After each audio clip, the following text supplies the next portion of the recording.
On a beautiful late November Saturday afternoon, we welcome you to Bryant-Denny Stadium on the campus of the University of Alabama in Tuscaloosa. This, the 77th playing of the Iron Bowl, a bitter in-state rivalry. And it features Auburn and Alabama. We welcome you to the Home Depot SEC on CBS. The Tigers come in 3-8, and the Crimson Tide 10-1. A look at the current SEC West standings, simple to explain. If Alabama wins today, they go to Atlanta and they meet Georgia for the SEC championship next Saturday afternoon. But their defending championship aspirations received a resuscitation late last Saturday night. Jordan Williamson's 37-yard field goal gave Stanford a win over Oregon. Earlier, Baylor had knocked off Kansas State. And a reflection of the current BCS standings show what is available now for Alabama. Notre Dame, of course, plays at Southern Cal tonight. Alabama, by winning 3, can defend the national title. Georgia very much in the mix, and then you see the remainder of the current BCS standings. Good afternoon, everybody. Vern Lundquist along with Gary Danielson. What a game this is, and what happened last Saturday night? It's college football, right? I mean, that's what we do. You see the pressure of being number one. We left here 2 weeks ago. Everybody had the long faces, right? Oh, how are they ever going to climb back? We just got here last year with some miraculous vote. It's not going to happen again. And now all of a sudden the target shifts to somebody else, and Alabama's right back into it, and they feel like they got a breath of new fresh air. I mean, this is too good to be true around here, I guess. Tactically, Gary, how do they go about this one? I think it's pretty simple. I really do. I think Alabama's going to go back to basics.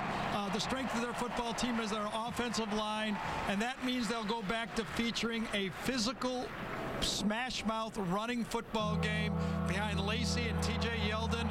From there, the play-action pass game and A.J. McCarron can really take control of the game. I think Bama goes back to basics.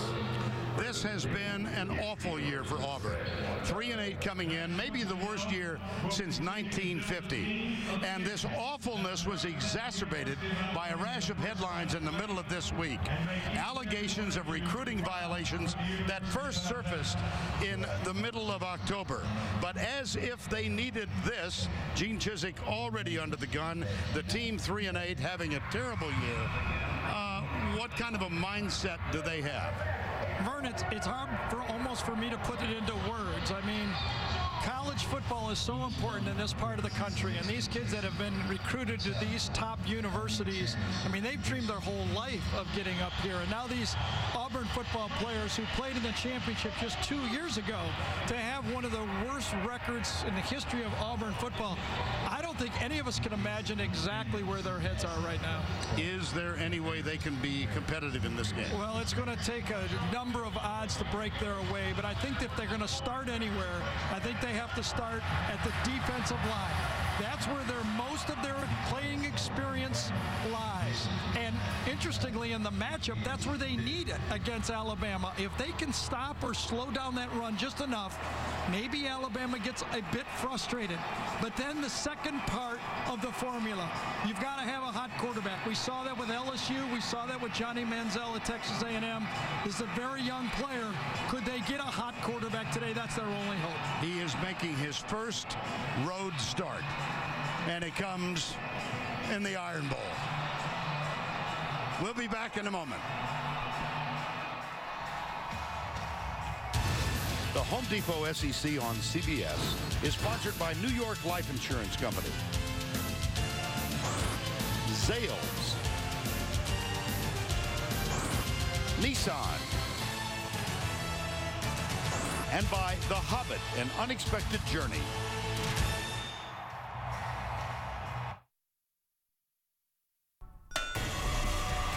The Alabama Crimson Tide, a football team forged with a foundation of iron. The Auburn Tigers, a team in turmoil, but with a fire to salvage its season. Fire and iron, the bedrock of a century-old rivalry between the most bitter of antagonists. Auburn going after it. Here's a good snap. It is blocked! It is blocked! Today, Alabama competes with a championship berth in the balance, while Auburn plays for pride and redemption. 3 hours of football, 2 teams, 1 state together. This is the 77th Iron Bowl.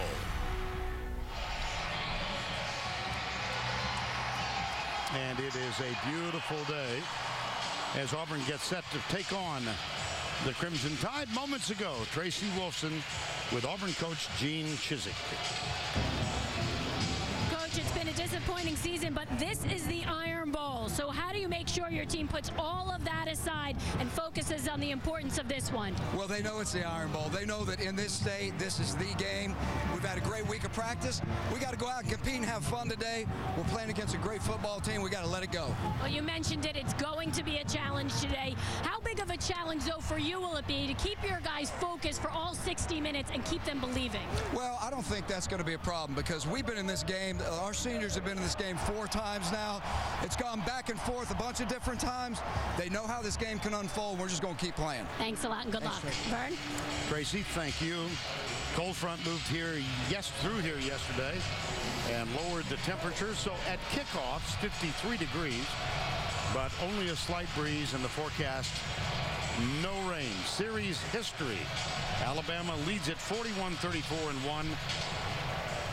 Road team is 9-4 in the last 13, and the game, as I think most of you know, was not played from 1908 to 1947. Just a little side note, Auburn is 7-1 in games played in Tuscaloosa.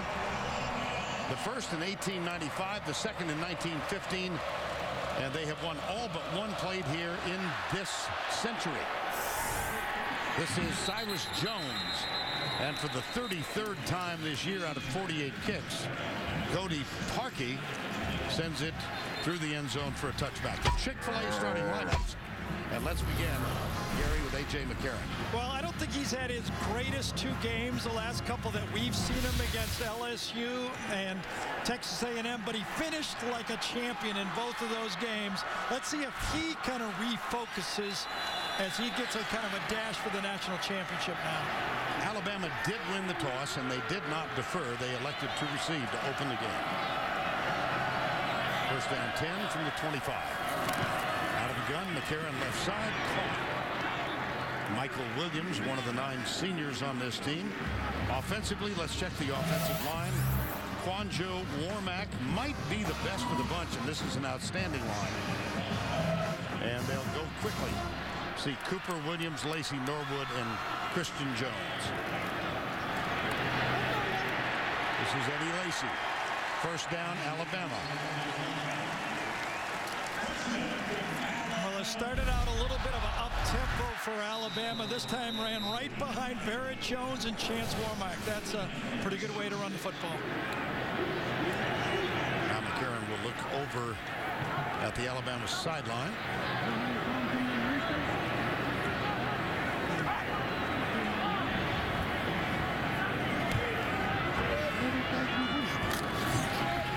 Lacey on the sweep left. Quanjo with a bit of a block, and Lacey gets around the corner near the 40. Defensively for Auburn, and this is a defense that is giving up 415 yards per game. Ford, Blackson, Gabe Wright, Nosa Igwe, Evans, Jay Collin, Darren Bates having a very solid season, leading tackler on the team. Holsey, Whitehead, Smith, and Davis in the secondary. Lacey again. Left side again. Working with Warmack and Quanjo over on the left side. Well, when you play a Nick Saban coach team, it kind of resembles the strategy of an NFL football game. We were talking to Nick about that on, what was it, Friday this week? Right? Yes. Just yesterday, right?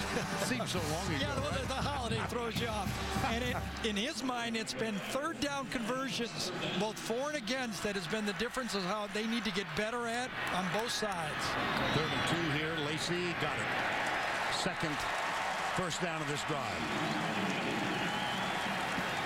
Well, to start this season, everybody thought the strength of this Alabama football team was their offensive line. They had 3 candidates for the Outland Award, and everyone thought that that's how they build their team. Seems like they got away from it a bit. I think they're going to refocus there. Now, they got a great quarterback.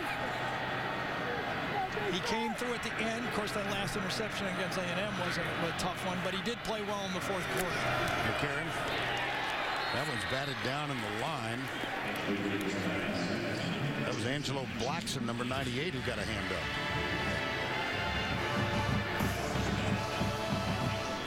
And that line, Gabe Wright, Dee Ford, Craig Sanders, Corey Leminer, they've played a lot of football. You know, there's going to be no backup up there. They have to get at least a tie up front.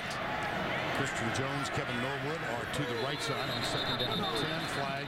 Yeah, I think Alabama moved there.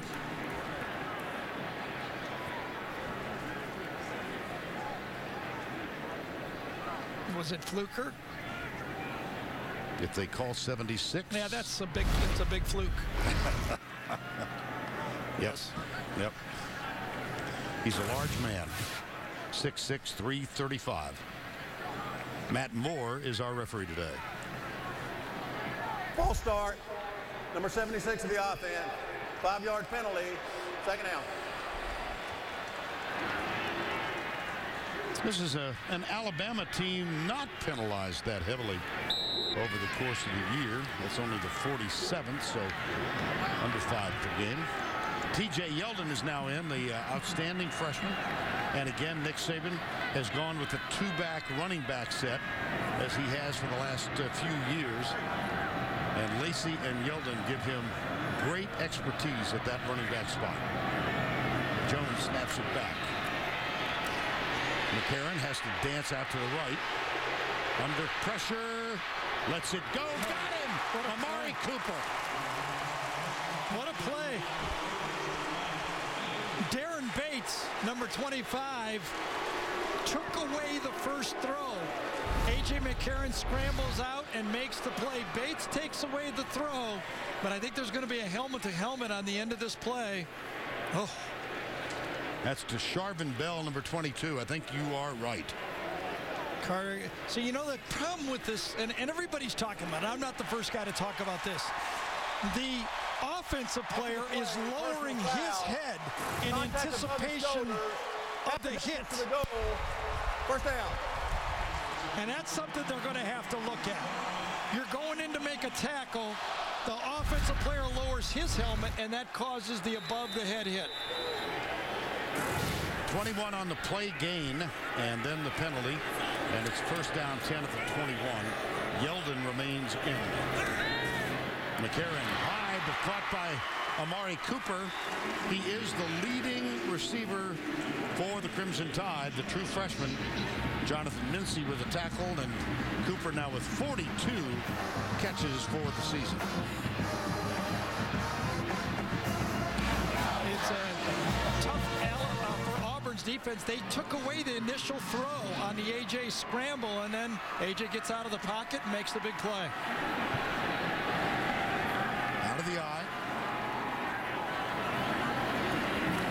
It'll be Yeldon coming right. Gabe Wright. Yes, he did. With the tackle. Yeah. Gabe Wright was all over that play. Loss of 2. Take a look at the Alabama Verizon red zone stats. But it's the one they didn't get. This is the one that they were worried about two weeks ago. Yeah. Had a first down and goal at the 6-yard line against A&M and wound up throwing it on first down and ultimately throwing it on 4th down, and it was intercepted as the Aggies defeated Alabama here. 3rd and medium. It's become the game in college football. Kenny Bell, top of the screen, wide to the left. Here comes a threatened blitz. They are not coming. McCarron into the end zone. Got a man momentarily. It's Norwood. Incomplete. So was Norwood being held on the play? That's what it looks like. There is a flag. Looks like Jermaine Whitehead was holding Norwood on the play. I think he's right here. Yep. Yes, you can see the grab. Norwood's trying to get away from the play, and almost don't blame him on it. There was nobody behind him. Agee kind of threw it to the back of the end zone. Pass interference. Number 9 on the defense. Penalty will take the ball to the 2-yard line. First down. And you could almost, on home you can't see this, but as Gene Chizik reacts, all of the defensive linemen for Auburn also turn around and react and start yelling at their teammates to not make that play. They're also yelling at the officials. As Tracy asked Gene, it's focus and not getting ahead of yourself. First down goal. Jesse Williams, the nose guard, is the lead blocker on this play. That's Vogler in motion to the left side. Follow Williams. Lacey does. Slips in untouched.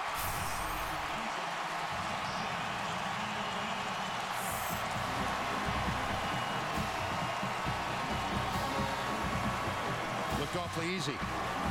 2 big penalties, a scramble, and 2 third-down conversions.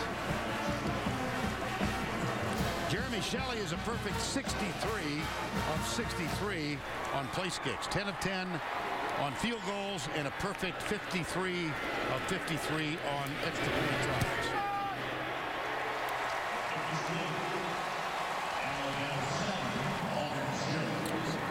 Plays 75 yards.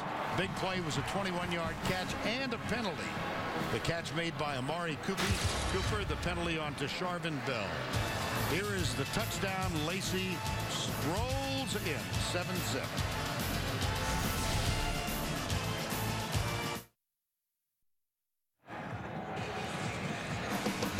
NFL on CBS tomorrow. Lead game early. Denver, Peyton Manning at Kansas City. They've got 4 other games on the early docket, and the late game Baltimore at San Diego. That's the lineup tomorrow, and it all begins with JV, who's moved over to the middle of this quintet now. The NFL Today tomorrow, presented by Southwest Airlines.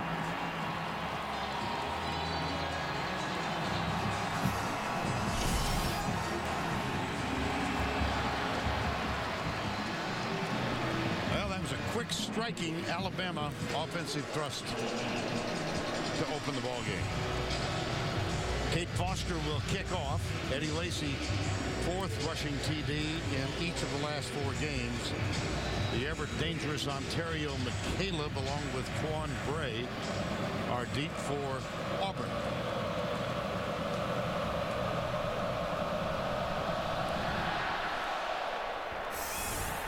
McCaleb at the 2.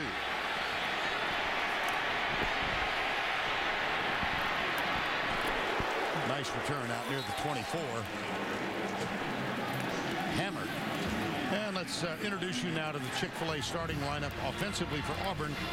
And a freshman making his first road start. Well, he won't be surprised by anything, will he? I mean, he knows what Alabama has. He's only going to be facing one of the most sophisticated defense in college football, and Auburn has not been able to string together much offense. Kind of the work cut out for him. Jonathan Wallace took over in the second half of an enormous disaster against Texas A&M. They gave up, Auburn did 63 points in that one, and he's been the starter ever since, replacing Kyle Frazier and Clint Mosley, both of whom had chances. This is Trey Mason. Mason needs 80 yards today to surpass 1,000 for the year. Tough challenge. Robinson, Sullen, Dismukes, Slade, and Miller, a very young offensive line. Emory Blake, the senior, leading receiver on the team with 47. Fultz, Prosh, McCaleb, and Trevon Reed complete the starting lineup. They're in the eye. Prosh is the fullback. The toss to McCaleb coming left.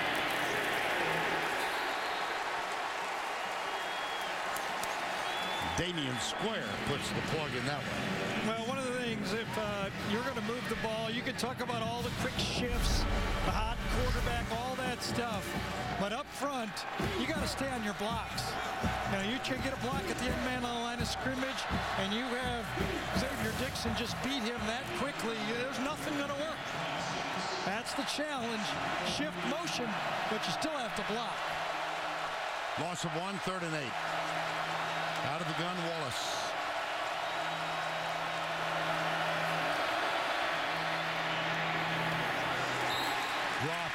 Emery Blake. Yeah, D. Milner did a good job. D. Milner, Emery Blake is a possession receiver, and D. Milner did not feel threatened at all. Got right in his pocket, was anticipating the comeback. Look at him turn around, and from the backside, kind of reaches around with his right hand to make the play. Stephen Clark is on to punt, one of the bright spots for Auburn this year. He's had only 5 of 61 punts this season return. And Auburn yielding less than a yard per return, in part because of Clark's expertise of knocking it high. Yeah, that one was shanked. Yeah. Low. Don't you know? But it wasn't returned. Curse works again. Yes. Gene Chizik. Embattled, you might say. Nick Saban. Not so much.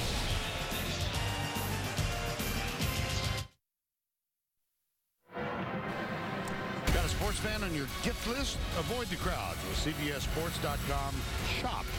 Save big on all officially licensed clearance gear with an additional 20% off now at shop.cbssports.com. This is a part of the game where Alabama likes to run those trick plays and go deep. Remember, it was a flea flicker to Kenny Bell last year. And it'll be Yeldon, the freshman, to start this series. That is Kenny Bell, number 7, in motion. Auburn adjusts defensively. Play action, McCarron, deep left side. Double coverage. That's what they like to do. Yes, indeed. Good scouting with you. Well, we've been here enough the last couple of years. Yeah, that's true. McCarron for the year. Intercepted twice in the loss at home to A&M that ended a long streak. But great numbers. Marvin Shin, number 80, is on the field wide right. Yeldon. Corey Lemonier, number 55. You know, I know they have Yeldon for 2 fumbles the last couple of games. You know, that one was really A.J. McCarron, bad handoff in the LSU game. I think it was just 1 fumble. It was a tough one, but, you know, to give him 2, quarterback had to take, even for me to say, had to take a good portion of that one. Well, and you said it when it happened. Oh, yeah. I remember that it was McCarron at fault. But then Yeldon also had a fumble in the A&M game, the loss at home here, 29-24. 3rd down, 4. Across the middle, got it. Christian Jones, number 22. Now let's go back, and Gary, you can explain what you mean on these fumbles. Well, TJ took a lot of heat. There was a big fumble against A&M, but this one was, I think, a poor handoff. Not really his fault. Now, this is the one that was a tough one. Late in that football game, it really changed it. I think kind of the back and forth in that game. And I think that's why he's still out there playing. I think the coaching staff realizes his talent and that you can't put both of those on him. Yeldon into this game with 809 yards on the ground. And between he and Lacey, better than 1,600 yards. McCarron? Oh, dear.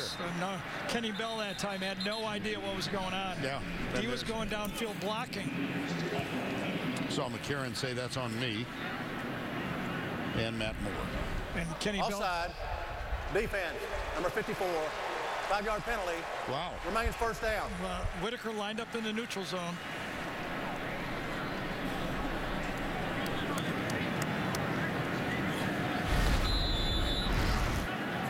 Kenny Bell did not get the hand signal or whatever. You can see he's downfield blocking.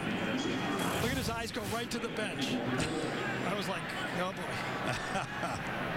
1st down, 5. 7-0. Alabama scored in the opening drive. Play action. McCarron got him wide open. Amari Cooper. The starter at the beginning of the year at that spot was DeAndrew White. He went out with an injury, but at the time, and I don't mean to demean DeAndrew White, he was on the verge of losing his job to Amari Cooper. Yeah, and Jonathan Mincy, that is a bail technique. Actually, that was the perfect play. Doug Nussmeier, the offensive coordinator, had the right play on at the right time. You're trying to fake the bump and run and bail out the zone, and you can't have a better pass on than that. Good start from McCarron, now 5 of 7 for 58 yards. Yep.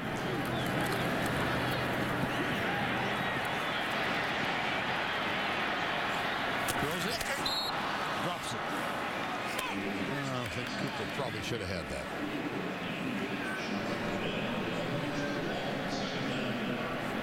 Cooper right along the sidelines. The snap started out bad. The play was not there, and Cooper trying to get out of bounds quickly did not come up with the football first. They've had injuries at the wide receiver spot, has Alabama. Mentioned DeAndrew White. Amari Cooper actually missed the second half of that game, the win at LSU. Yeah, and Vern, right now, the Auburn defense has to make a stand. They cannot let this game get out of hand. This is the one, the key down. They don't want to get 3rd and short. Yeldon. Nice play then. You know, just like Georgia ran Georgia Tech right out of the ballpark. As Tracy asked Gene, how do you keep focused? You keep focused by making it a close game. And early in this football game, you got to start making some plays. Blackson right there does a good job of defeating the block and making the play. 3rd down, 7.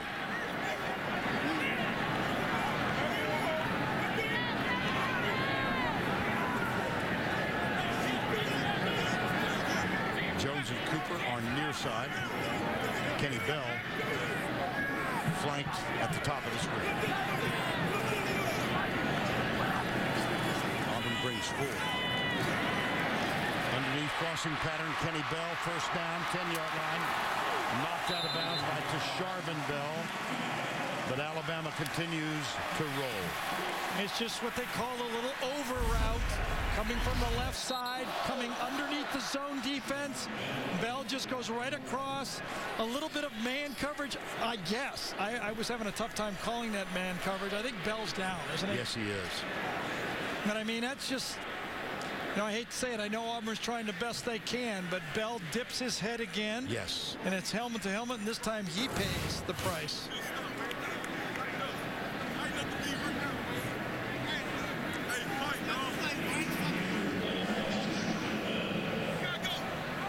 Yeah. Chizik will make his way over to his fallen. And, you know, Auburn needs some good news early in the football game. They need some big plays, a good play. And so far, they've had nothing. And then this just adds to it. One of the teammates going down.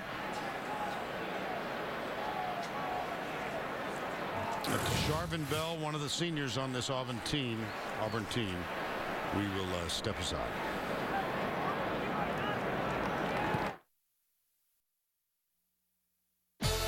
Tim Brando with this Heisman Watch presented by Nissan. Braxton Miller led Ohio State to an undefeated season, though ineligible for the postseason. Here's his touchdown pass today against the Wolverines.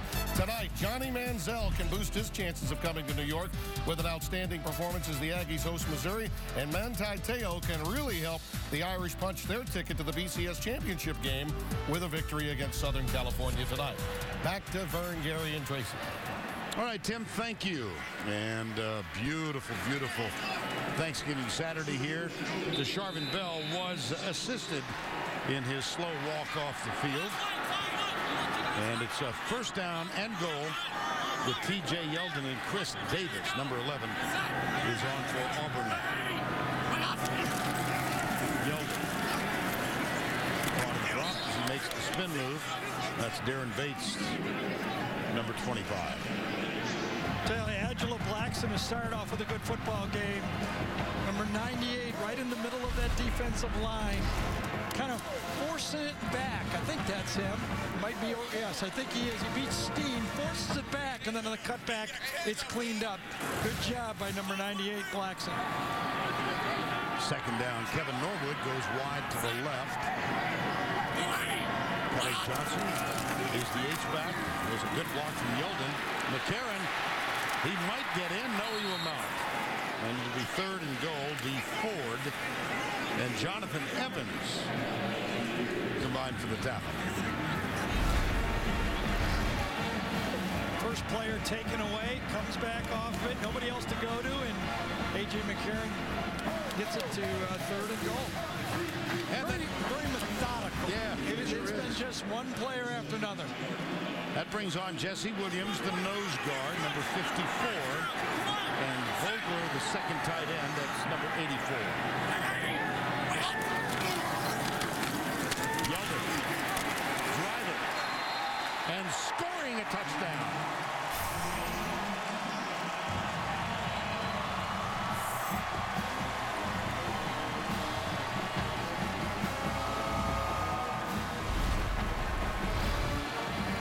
Right behind big 54. Actually, it was 84 that time. Vogler that got the key block on the play, and he gets just to the plane and breaks it. I'm looking for 54 to make the block. It's 84. Yeah. Well, that was very methodical. 2 10-play drives, I believe, for both scores. Carson Tinker, one of the 9 senior scholarship players, number 51. Is on to snap it back. McCarron will hold, and Shelley remains perfect with extra point tries for the season. Methodical is absolutely perfect. Yeah, and you know, this is starting to look like the way that Georgia did it to Auburn. The first 4 possessions at Georgia against Auburn, 4 touchdowns and 90 yards rushing in the first quarter.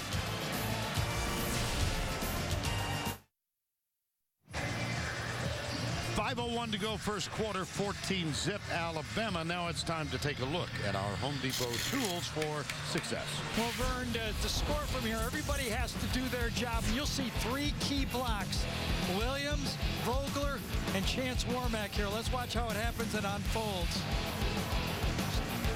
Williams gets his block, Warmack gets his, and then 3 blocks, 1, 2, and 3. And they all fit, and Yeldon gets it into the end zone. Good design, good execution, put it in the end zone. There's Dean Vogler. Dean Vogler, I beg your pardon. Brian Vogler. Brian Vogler. Yeah. I have a friend back in Colorado named Dean Vogler. I never expected to give him a pop. He's in there now. Yeah. Well, right now, we'll be talking about all our friends back home. If Auburn doesn't get this thing churning a little bit, this will get very ugly. In a hurry. This one taken at the 2-yard line by McCaleb. Coming left. Well, we've got 4 seconds shy of 5 minutes to go. Alabama has run 20 plays and scored twice. And Auburn is about to run its 4th offensive play. A 3 and out. You see, that's just symbolic of the kind of season they have had. They did lose at home to LSU by only a 12-10 score, but most recently they were rollered by Georgia 38-0, and probably the worst loss was that humiliating defeat to Texas A&M. McCaleb out of the backfield.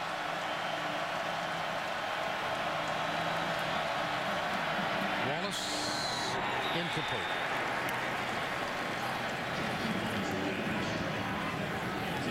Well, 2 years ago, the Tigers won a game here, a thrilling game. They went 14-0, 41 points a game, and since then they've gone 11-13, averaging 23 points a game. It's been a precipitous drop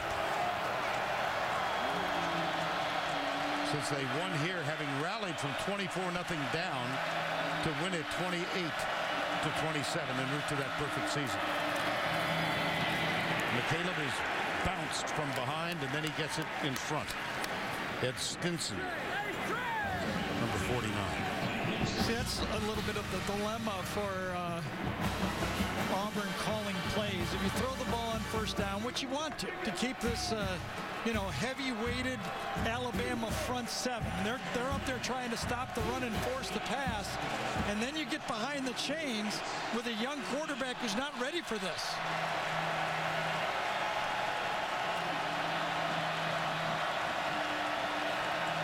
Now Mason comes back alongside Wallace. Alabama threatening a blitz. It's Vinny Sinceri. He backs out now, number 3. They're going to delay a game, won't they? Or a timeout from the sideline. It probably was. Scott Loeffler probably called the timeout, the offensive coordinator, because he saw it coming. The new offensive coordinator, by the way.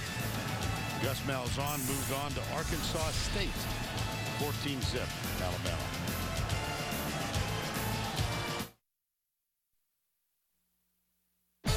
Tim Brando with this John Hancock update. Well, Stanford held Kenyon Barner in check, roughly half of what he averages. Oregon State not getting it done. He's got 143 yards on the day. That touchdown run makes it 20-7 in the second quarter of that matchup as they look to make themselves available for the BCS title game even with a loss. Back to Vern.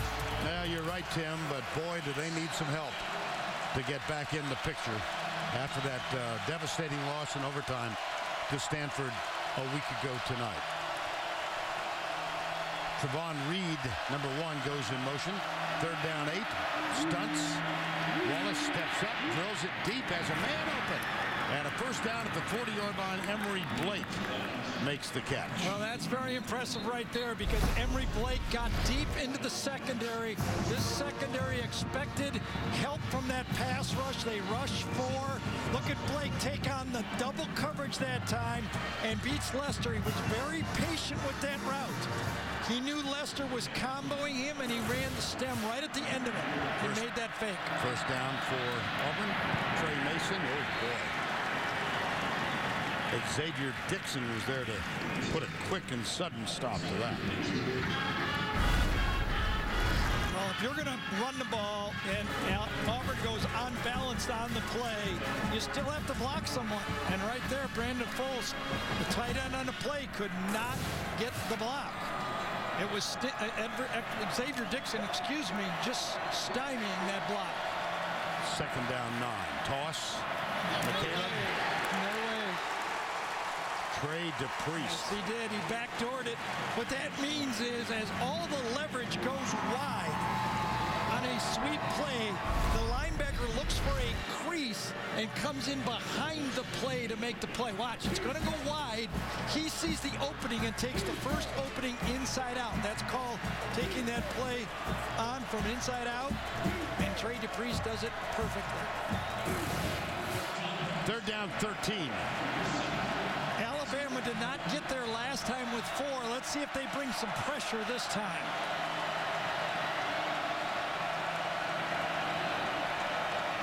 Uzomah, the tight end, tight to the right. Wallace with time. Again, he's got a man open. Yep. And again, it is Emory Blake, number 80. You can see the challenge that this Alabama defense has. They're not quite as gifted in the secondary at corner as they've been the last couple years. And if they don't get pressure with that front pass rush, even a somewhat rudimentary passing game of Auburn gives them problems. Emory Blake now with 49 catches for the year, by far the leading receiver for Auburn. Play fake. Wallace being chased and fires it at the feet of Jay Prosh, the fullback.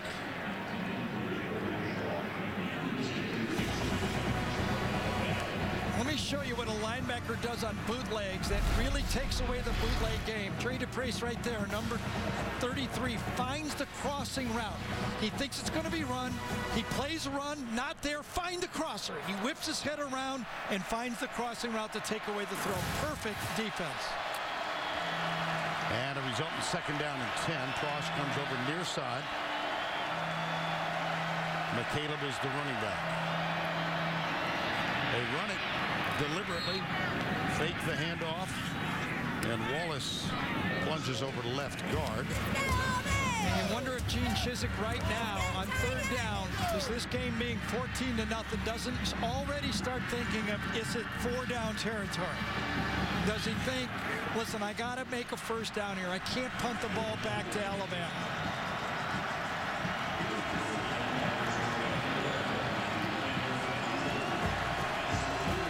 They They've not been terribly successful converting at this distance this year. Yeah, and you got to believe Alabama's going to come after him on this one. Blake in tight left. Here comes Alabama. Wallace high, incomplete, fourth down, intended for Trevon Reed, and Milner was defending. Yeah, this one just kind of flew on him that time. They brought the extra rusher. Wallace got a little bit antsy on the play. I thought he could have gone deep because Clinton Dix kind of bit on the play and could have gotten Emory Blake with a deep ball. See Emory Blake go deep right there. Look at that. That ball, all that space out there, he could have thrown that ball deep on. And Stephen Clark is going to come on, and they will punt on fourth down. His first was a shank. On the pass play, you almost could see it. I'm sure Alabama will say defense safe. They won't, they'll look for the fake here. I was almost suspecting a run, to tell you the truth, on third down. Now flag and Matt Moore. Delay game. Auburn. Penalty is declined. Remains fourth down.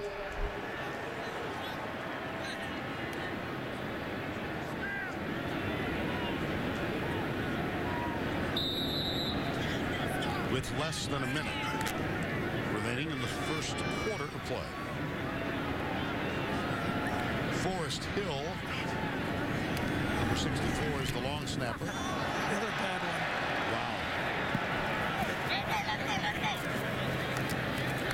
Gets a little bit of a break. Yeah. Demetrius McNeil, number 12, was down there. Well, Georgia rolled over Georgia Tech today. Sure did, and they look like they are a quickly improving football team. Florida has the lead, I believe, against Florida State right now, so you can see the quality again at the top of this conference keeps a team like Florida alive in this thing. It really does. As much as people might not like it, it's the way it is right now. Tracy Wilson reporting that Tasharvin Bell has recovered and is expected to return, perhaps even on this drive, number 22, and he is back on the field. You see him bottom of the screen. Lacey.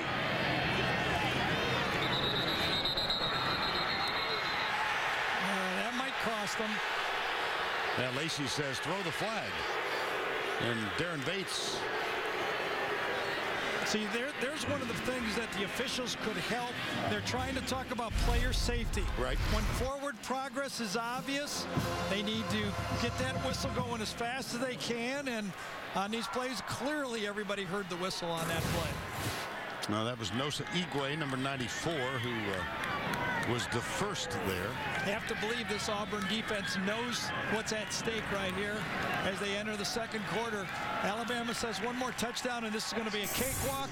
Auburn says we want it to be a football game. We got to have a stop.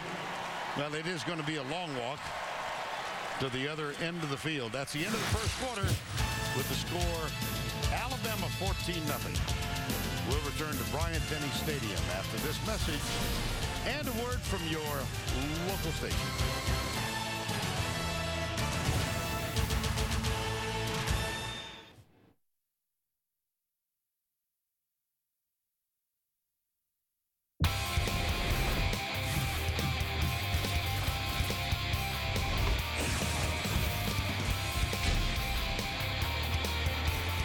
Some great Auburn memories in the Iron Bowl. 72 punt, Bama punt. Auburn 2 TDs. 82, Bo Jackson over the top. 89, first Iron Bowl at Jordan-Hare in the rain and the sleet. Auburn wins. And in 2010, down 24-0, Cam Newton. Guess who caught the ball? That would be Philip Lutzenkirchen. And then he executed a dance called the Lutzky.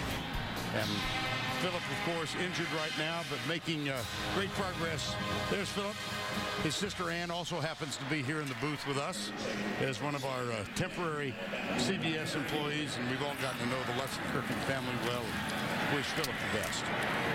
On second down and 10, You just knew I had to say Lutzenkirchen 6 or 7 times, right? I think we should put Ann on right now to tell you the truth.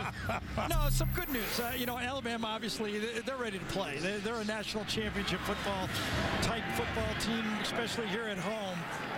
But I think if there is a silver lining for Auburn so far is that their offensive line can give Wallace time to throw the ball, and he looks like he can put it in those spots for Blake and some of the receivers. Yeah, I'm thinking of Saban's conversation with us, though, about the significance of this down and how the 2 games against LSU and A&M, they didn't execute well on 3rd down. Same play. Yeah, and they do here. Yeah, the little short, shallow crossing route. You can see the Auburn linebackers are a little too nervous. They need to be a little more aggressive. But big picture here, Auburn, you can tell, watching them in the first quarter against A&M when they seemed disorganized, they're refocused. Looks like they got their legs back. I mean, it's going to take a monumental effort to beat this Alabama team. Indeed. And a first down for Alabama. McCarron fakes to the right, pulls up, now goes back to the right. And it is caught by Christian Jones, who breaks the tackle.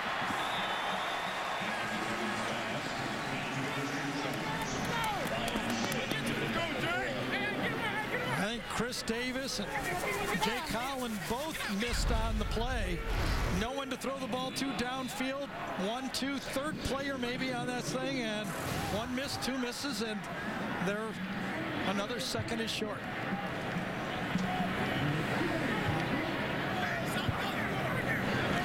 Second down, 3.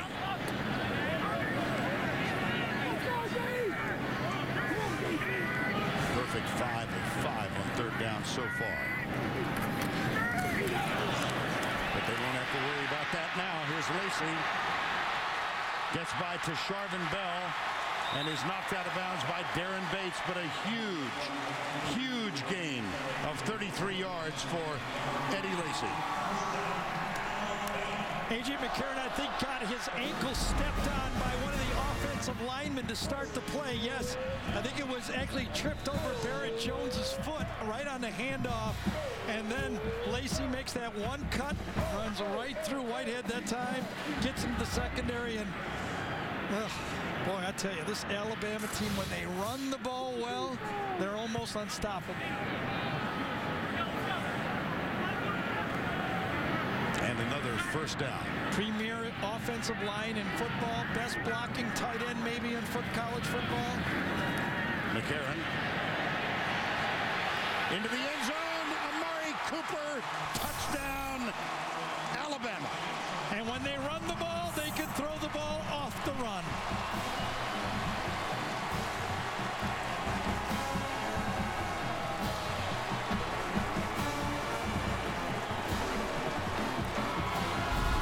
It's a good thing A.J. McCarron didn't have 2 footballs, because he could have gone to this guy or this guy. Both of them, it was either Kenny Bell or Cooper, both for touchdowns. Could have gone to either guy.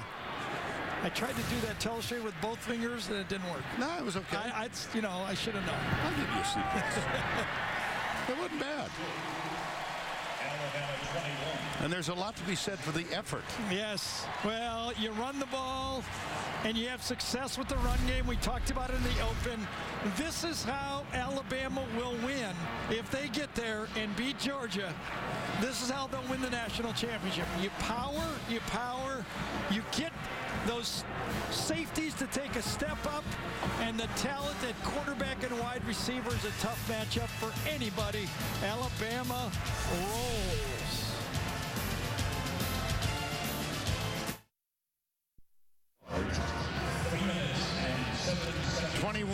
Zip Alabama early second quarter play. An 88-yard drive capped off by the catch from Amari Cooper. A.J. McCarron now 9 of 12 for 125 yards.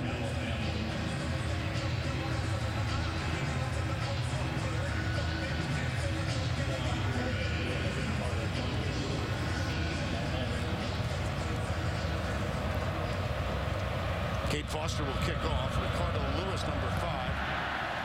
Quan Bray, number 4 are the deep men, and this will be Ricardo Lewis. But not for long. Well, Brian Van Gorder, the new defensive coordinator, telling us on the phone that tackling has been a problem. Well, let me give you an example of it. First down play right here. 2 missed tackles. Instead of it being 2nd and long, it ends up being short yardage. And then you hand it to Lacey, and Jermaine Whitehead misses an easy tackle. That didn't bring his feet at all, and it sets up after you run the ball like that, just calmly in the pocket. I mean, this is like warm-up throw right there. That's how they do it, called pat and go. And so 21-0, and the ball, first down 10, Auburn at the 15-yard line.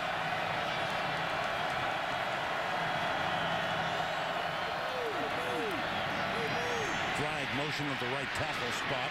Looked like Patrick Miller moved early. McCaleb, if the play were to stand, is out around the left side. But Miller is a true freshman right tackle, number 51. I thought he moved too, but I didn't think they threw the flag. Oh, they did not? No, they did not. Yeah, exactly. Oh. I thought he got off on a quick start there, too. It was right at the snap, but they did not throw it. You gonna believe me or my lying eyes? Well, you were right down here last time I was here on that play. Right. Remember that? Okay, yes. So first down 10. Trey Mason. Not much.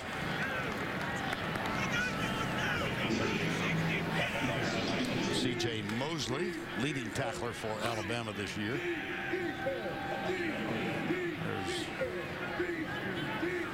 Adrian Hubbard, number 42. Mosley comes off. Second down and 8. 21-0. Alabama leading.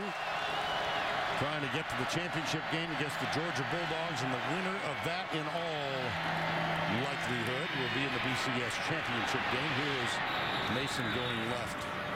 Interesting, Gary, in our chat with Nick Saban on Friday, talking about where he was Saturday night while chaos was going on. They had 14 or 15 players over to his home. They do every Thanksgiving. He was grading the Western Carolina game on his computer while he had Kansas State Baylor on one set and Oregon Stanford on another. Yeah, I'll bet he can afford 2 sets and a computer.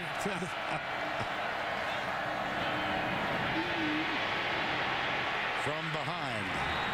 Again, Alabama in this game, they're either trusting their defensive line to stop the run, but the linebackers after the play action pass are doing a great job of turning their heads, finding the crossing route, and again given Jonathan Wallace nowhere to throw the ball on the play action passes. I think it was Trader Priest again that did it. Very quick thinker, number 33. Second down 10. Wallace 3 of 8, true freshman out of Phoenix City, Alabama. He'll keep it. He'll pay the price. That's Xavier Dixon, number 47, and C.J. Mosley. Well, if you're Auburn, you're trying to find every little wrinkle to give Jonathan Wallace an advantage against this Alabama defense. You look on tape, what gave him some problems, maybe a little running quarterback, maybe some crossing routes. None of it today seems to be bothering Alabama, except for those crossing routes on, third down. It's been no big problem for the Alabama defense. And it's third down 8 here. Reese Dismukes over the ball. He'll snap it back in the spread. Yeah, they're bringing pressure this time, aren't they? Timeout. Left guard got him. John Sullen. I think they call timeout before the penalty this time. Yes, I think so. CBS Sports coverage of the Home Depot SEC will continue after this word from your local station.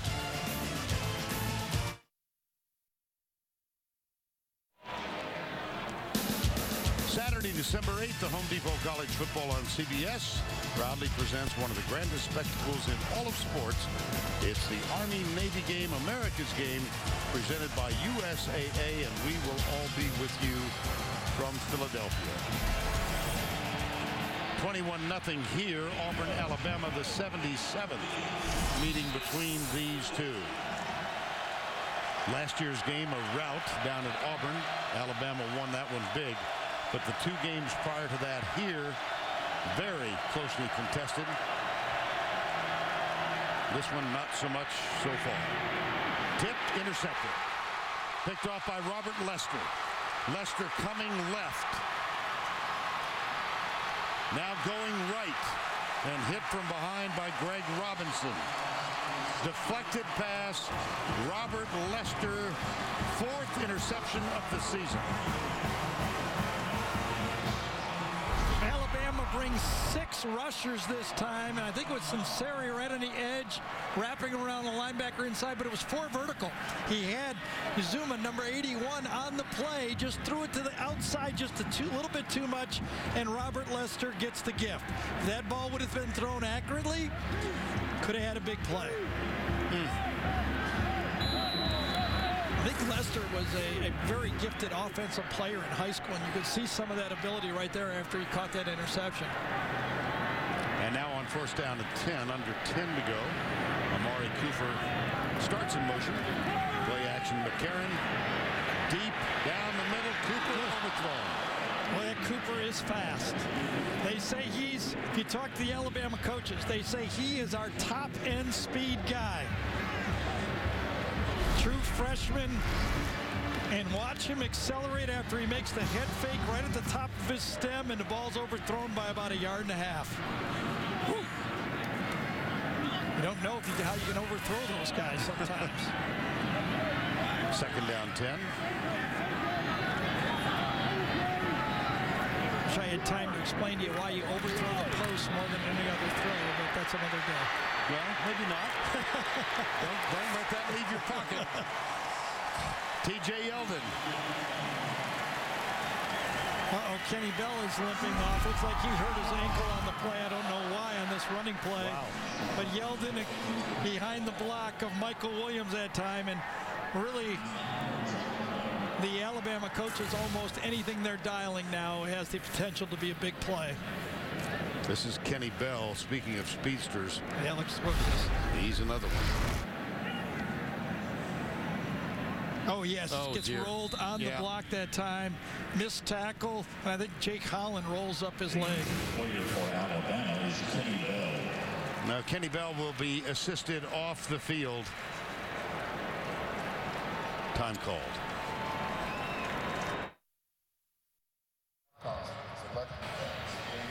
.9:45 to go in the first half. Amari Cooper, 4 catches thus far. Well, all those great recruiting classes are being kind of reflected on the field, aren't they? Amari Cooper, 4 catches, as you said.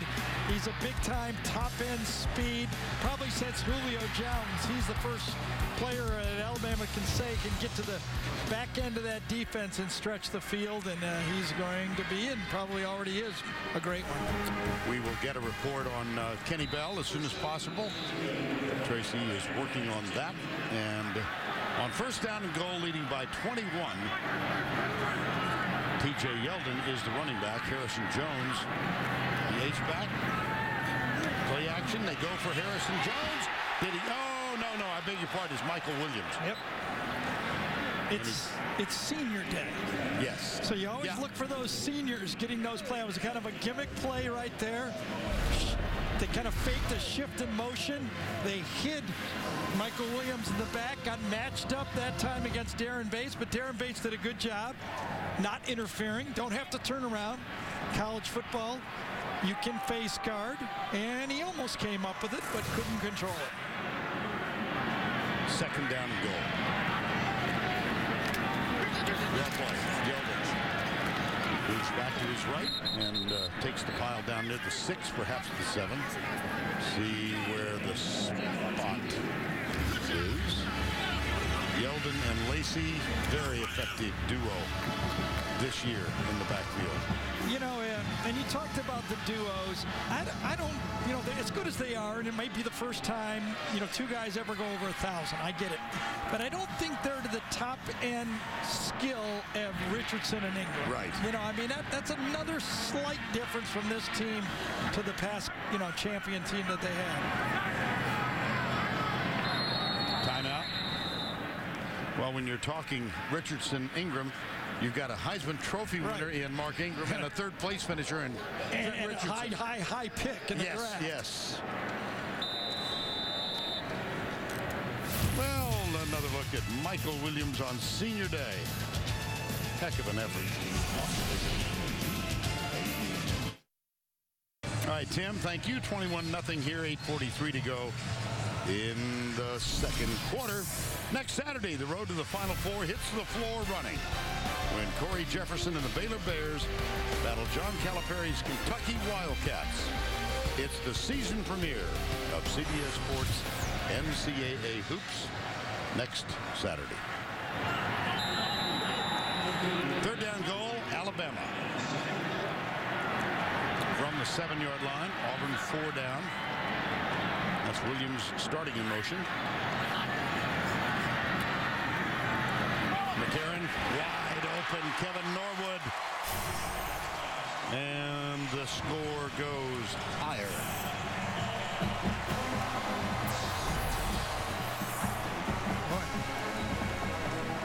Trying to play. I don't know what Auburn was trying to play there. I really don't. I'm trying to figure out the pass coverage, but they had 3 wide receivers, a tight end who's, and a running back. It's like a 3 wide out, a fullback and a halfback basically, and nobody covers one of the wide receivers. Jeremy Shelley. The snap is up. The kick is up, rather, and it's good. After the interception, 29 yards. The completion's going to go right here, right to the back line, right there. And I don't know what's going to happen with this Auburn, these 2 defenders right here. I don't know which guy has them. They're playing in and out, and they go none and out. You got them, I get them. You got them, I'll take them. Knife through butter so far. McCarron's 10 of 15. 2 touchdowns.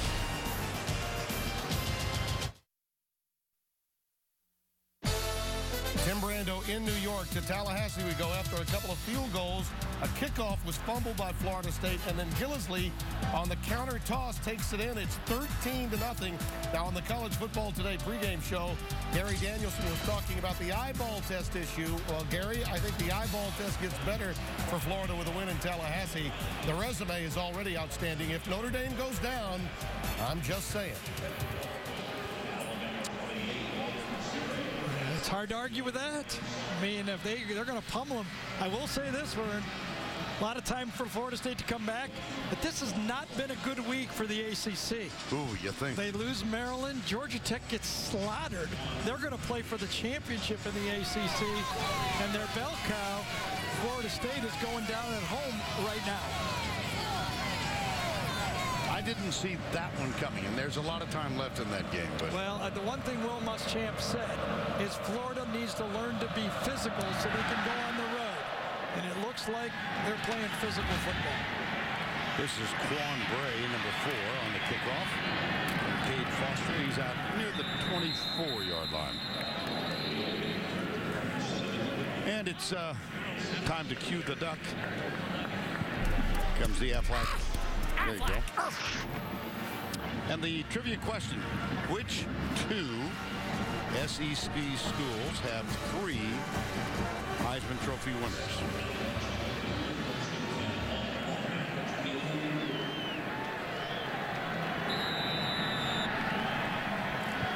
I'm trying to remember during graphics rehearsal yesterday. No, I knew it, and I don't think anybody needs a hint that are watching this game, to tell you the truth. Hardcore SEC fans watching this game right now. Trey Mason and Kenny Bell injured a few moments ago. Let's check in with Tracy. That's right. We saw him being taken to the locker room. It is a lower left leg injury. He is being evaluated, guys, but his return does not look good. All right, Tracy, thank you. 2nd down, 6. Auburn. Jonathan Wallace throwing the ball, 3 of 9, first road start. And it comes in the Iron Bowl before a somewhat hostile crowd. And this is Trey Mason, number 21. Wallace, not highly recruited. He was a late signee by Auburn. He actually committed to Central Florida, and then Chizik and his staff decided to go after him. He decommitted and signed, but quite late in the process. I talked to Scott Loeffler, his coach, said he was a total spread quarterback in high school, but this is not a spread team anymore. This is more of a pro-style team, and this transition has been very tough for this Auburn team to transition from the Malzahn offense to this one. 3rd down 3. That one down at the feet of Quan Bray, and it'll be incomplete, and brings up a 4th down with 7:12 to go in the first half. Yeah, that would have been a nice one for Quan Bray to help out his quarterback and his football team. That was not a great pass, but it was schemed well, wide open. They ran a pick to the outside, and it was not a perfectly thrown ball, but when you're playing against Alabama, you need something. Stephen Clark on to punt for the 3rd time. Neither has been particularly effective on the first 2. Christian Jones is back to return the punt. Should he be able to do so? 0 for 3. Yeah.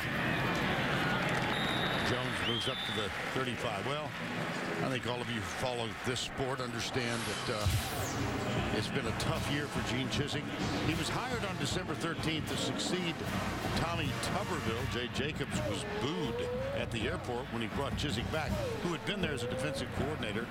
8-5 in 09, they won the Outback Bowl, and then the magical season in 2010, they won here 28-27. Newton won the Heisman, a season-long controversy surrounding Cam Newton. 2011, 8-5, and then this absolute total disaster of 2012. And they were 3-8.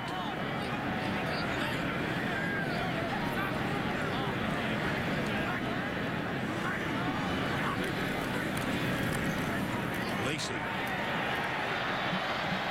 Desharvin Bell misses another tackle. And Lacey picks up probably 10, 12, 13 extra yards. Well, I know how a proud group this Auburn football team. My first year doing football, I was working at ESPN in 1991. I did an Auburn game, and I kind of got a sense of the pride that Auburn fans have about their football program. I can't imagine what's going through their head as they watch this total destruction of their football team. Any play that Alabama's dialing up right now looks like a big play. Play action, McCarron puts it on the line, and Kevin Norwood picks it up. I believe he got a spot that will give them a first down. And this game is kind of hitting form for how this kind of matchup sets. As you look at the graphic there of the first 4 drive, just like Georgia did it to them. Vern, in the last 9 contests, when these two teams have been separated by a difference of 5 wins or losses, the average one-loss margin has been 27 points. It's 28 already.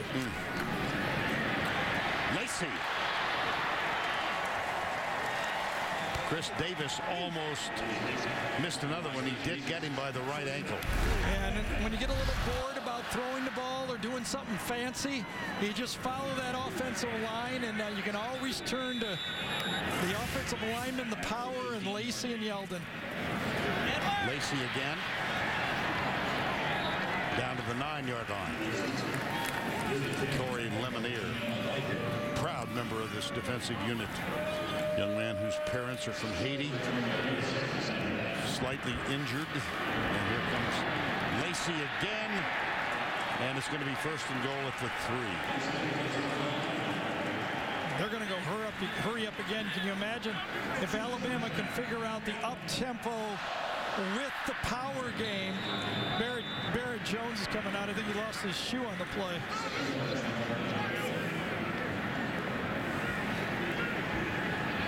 Oh, man, there'll be a staff meeting up until midnight over that. How we tie the shoes around here.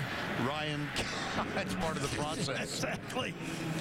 Ryan Kelly. Well, Barrett, you're an Outland. Yep. Pit crew. Yep.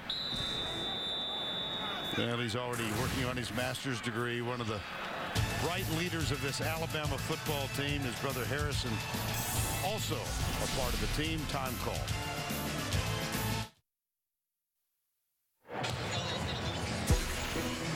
CY critics are calling Elementary a great take on Sherlock Holmes. Don't miss a new episode Thursday, only CBS. Well, Tim Brando's been a busy man this weekend. LSU Arkansas yesterday, back in the studio today, and we'll go back to Tim, Spencer, and Archie for the Geico halftime report. That's coming up when we reach that spot. We got a little bit of time to go. Well, Barrett Jones, flat tire. What happened?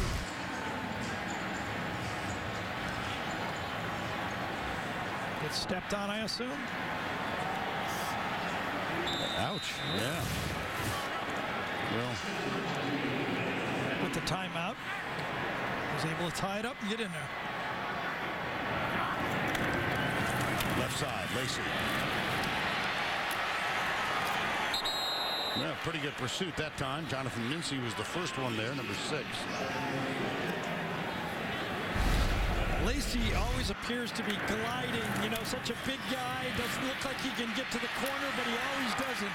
Big time tackle that time by Mincy. Give him a lot of credit.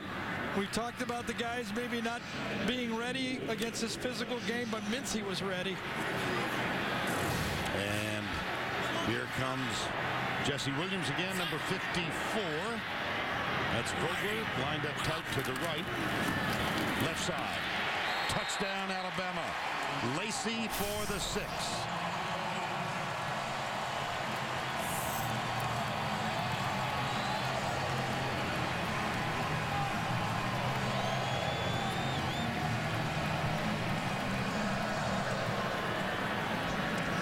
We're not only going to get to see the seniors today, we're going to get to meet a lot of freshmen for Alabama today. Yeah. I have a feeling. Well, the point can be, the question can be asked, at what point now, since they seem all but assured of going on to the SEC championship game, will they pull the starters?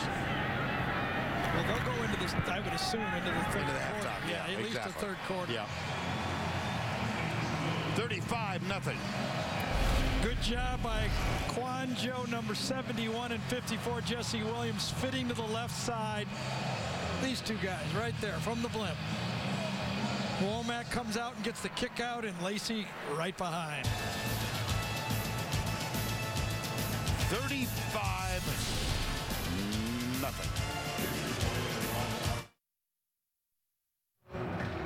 Sun heading down in the west here in Tuscaloosa, but it remains a bright day for Alabama, 35-0. Well, we selected 3 impact plays of the year. We'd like for you to vote on it.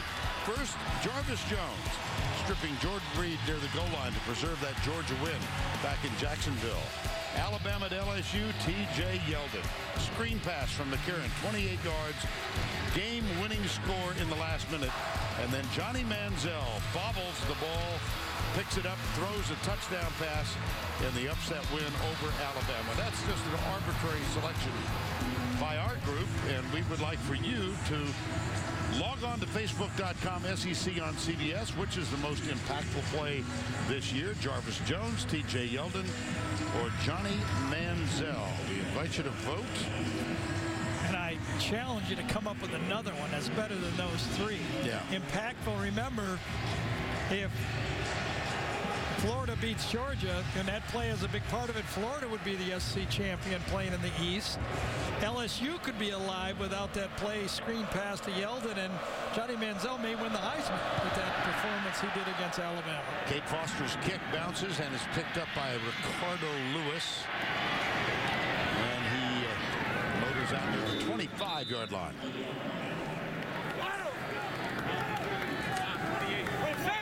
Well, this whole thing turned around a couple years ago. Remember when Cam Newton was here and had that comeback down 24-0? But unless Cam trots back out on the field, those ugly numbers may continue for a while. Yeah. 3 punts and interception in the meantime. Touchdowns on all 5 possessions on the other side of the ball. 4:34 to go.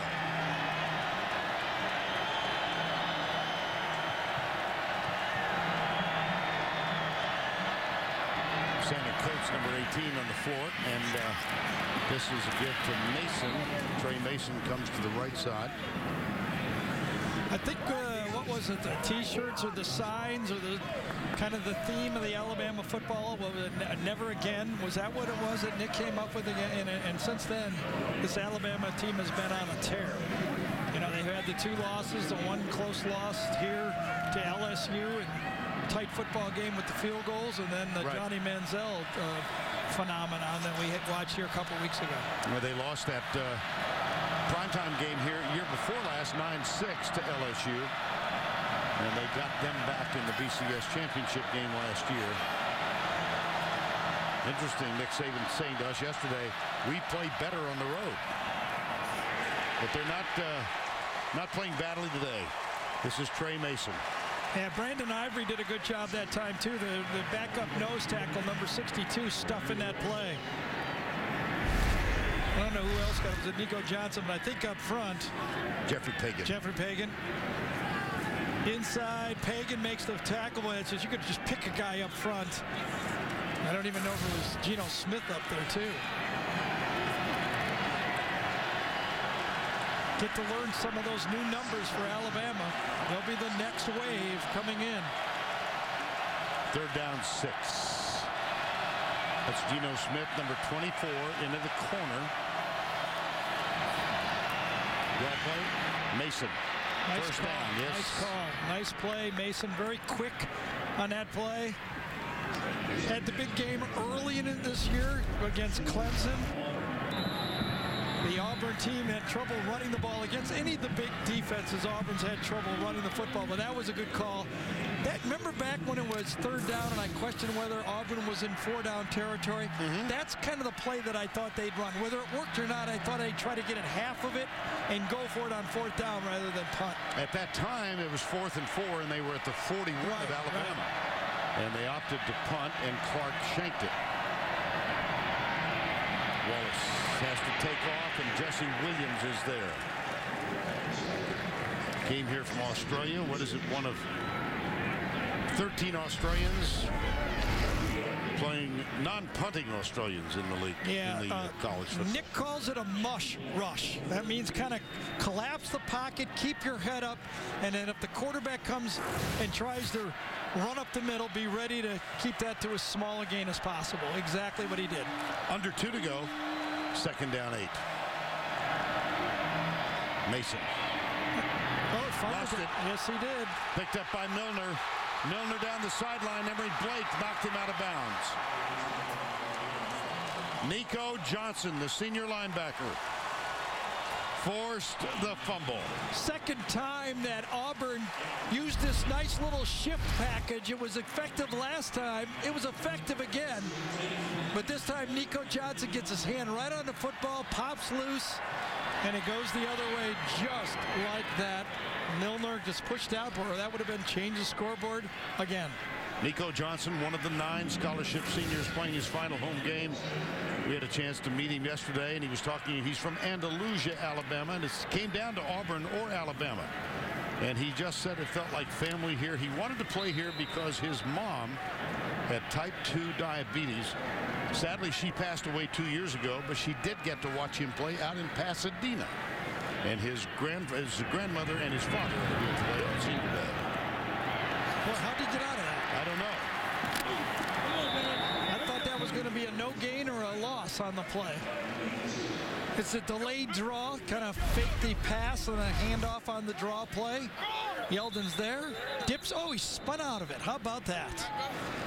Thought for sure he was going to get taken for a loss on that play, but he spun, kind of used his momentum going the opposite way and makes a positive play out of nothing.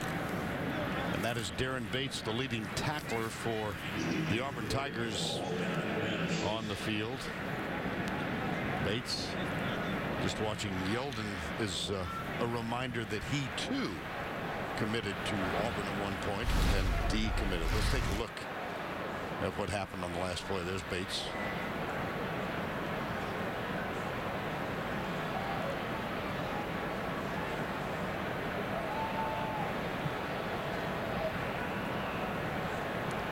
I wonder if he got sandwiched by his own guy on the play.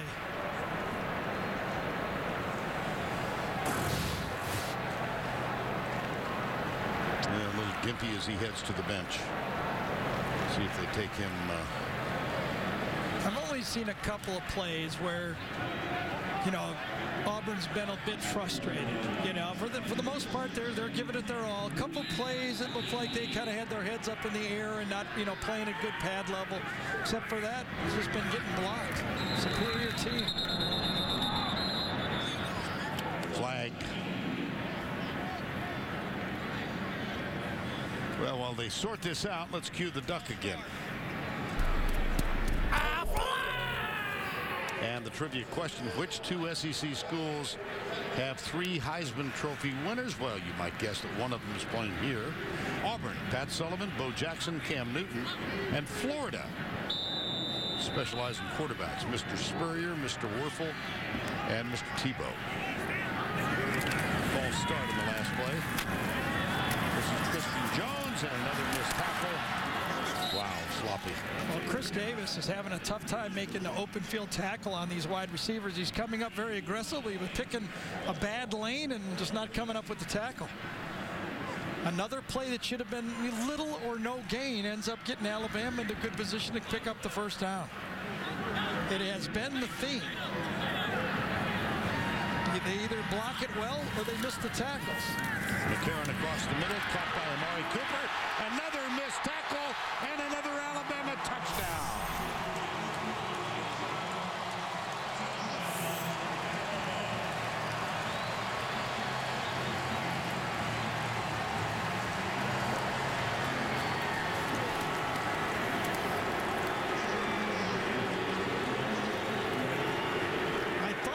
Mincy and Holland that hit him, but I don't know what happened to Whitehead that time, the safety, to tell you the truth.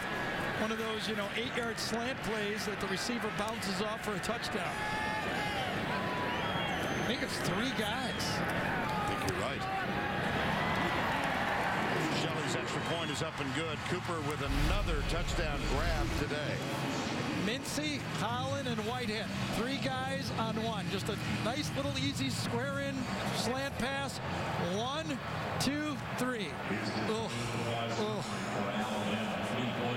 And sadly, if you're an Auburn fan, that is not the first time we've seen 3 missed tackles on the same effort. McCarron celebrating the TD. How about this? The most points ever given by Auburn in Tuscaloosa, the previous high 4 years ago.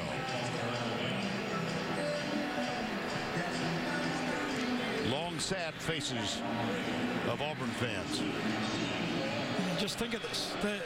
2 years ago, just 2 years ago, where this football team was. Kate Foster to kick off. Alabama has refocused with that win, don't you think, by Stanford? Holy cow. Oh, yeah. Yeah, they looked like they looked against Michigan the first game of the season. Well, and Gary, you made the point that in their games, the win at LSU, but the defeat here, they looked tired. A little bit mentally fatigued, I think. When you have to play with that, target on your back. And remember, say what you want about Mississippi State. Nick talked to us about that. When Mississippi State came into that game against Alabama, they're undefeated, they're rolling. Who knows? You got to get up. It's a big football game. Then you go to LSU, then you got A&M. That wears on you, and it's why, going undefeated nowadays is just so tough. Sudden as Jay Prosh makes the carry. Saturday night, after they had defeated Western Carolina here, there is a flag on the play. They're watching television. We were talking about Barrett Jones. He and his brother watched both games, Baylor, Kansas State, and Oregon, Stanford together, and they heard some noise outside their apartment on the Strip. And the celebration went on here in Tuscaloosa long into the night. After the play, dead ball, personal foul, unnecessary roughness, number 62. Half the distance to the goal, second down. And I would imagine the celebration in Athens that same night went on into the night. Suddenly given a new opportunity.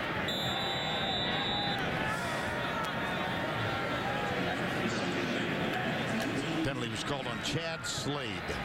Well, right now, I have to believe Alabama is starting to prepare for Georgia.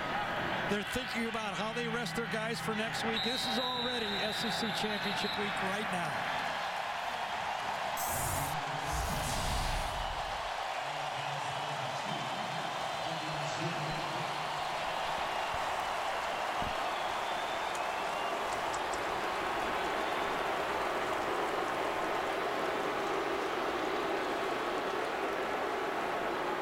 That's cool.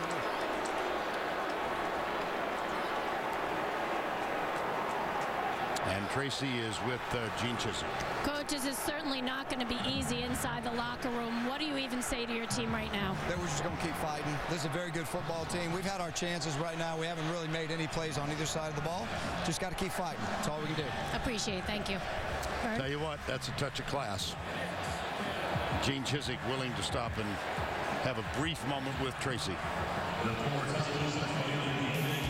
That's the end of the first half with the score 42-zip. Let's go to Tim Brando in our New York studio.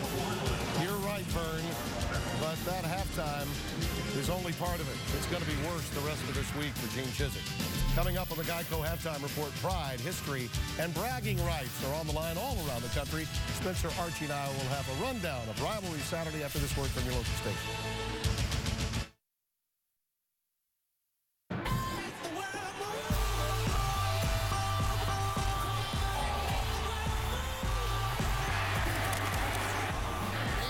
Looking long, left side, Cooper behind the defense. He's got it. Touchdown, Alabama.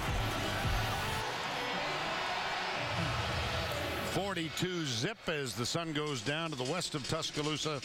Let's go down to Tracy Wolfson.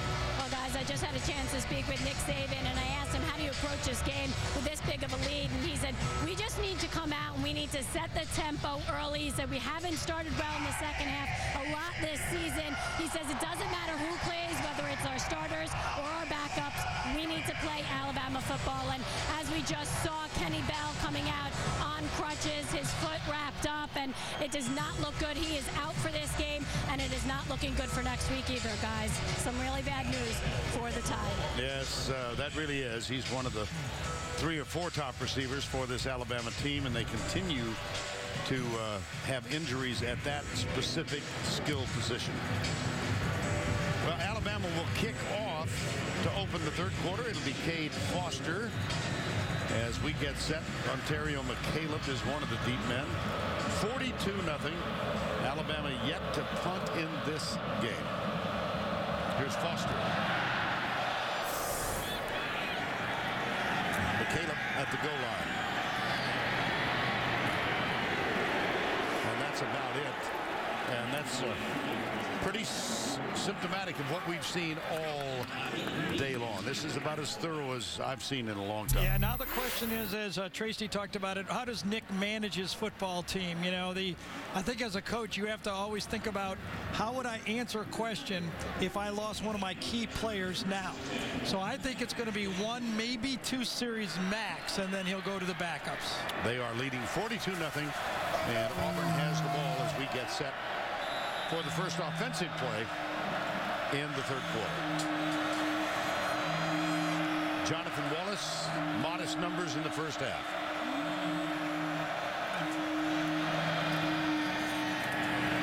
Handoff Trey Mason. Gary, how about first half trends in this game? Well, I guess they're all Alabama, aren't they? A.J. McCarron has had it pretty easy, to tell you the truth. He's been on target, but when you have the running game, you can have those type of stats. Lacey already over 100. Yeldon could be if they gave him the ball a few more times. Jonathan Wallace, when he had time to throw it on third down, hit a couple of them, but you know what? He doesn't have the matchup for this defense or the experience, and more than half of the plays have been over the 50-yard line. Second down, 9.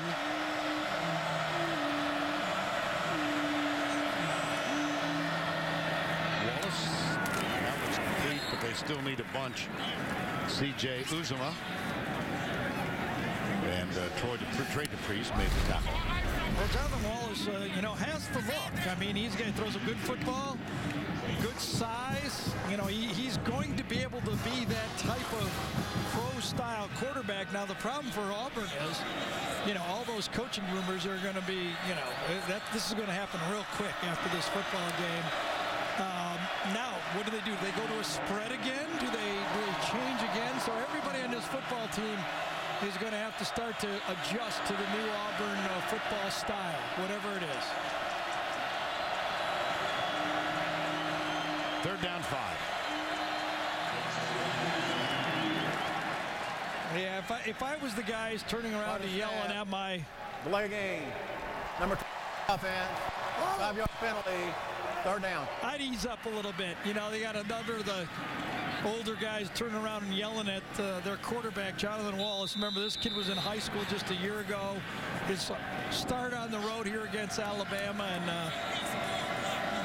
all of us would be in a tough position as a true freshman with as little experience as he has. 3rd down 10. Uzomah, the tight end, to the right side. 4-man rush. Wallace fumbles. Yes, he did. I think it bounced right back to him, but it'll be 4th down. Adrian Hubbard, number 42, with the tackle. Smukes that time does what a good teammate should do. Goes over there, helps his quarterback up. It's a rough day for somebody that doesn't have a lot of experience as that quarterback. Got to stick together, and now you're playing basically for your teammates. You know, you're not going to win a football game. You're just trying to say, listen, I owe it to you to give my best effort in this football game so that we can all look each other in the locker room and say, I tried my best. Stephen Clark on to punt. Forrest Hill snaps it back. And Clark finally got one high, not terribly deep, but it is not returned. Christian Jones was deep. Well, of course, there's so much speculation about Gene Chiswick's status. Already, Derek Dooley has been fired at Tennessee.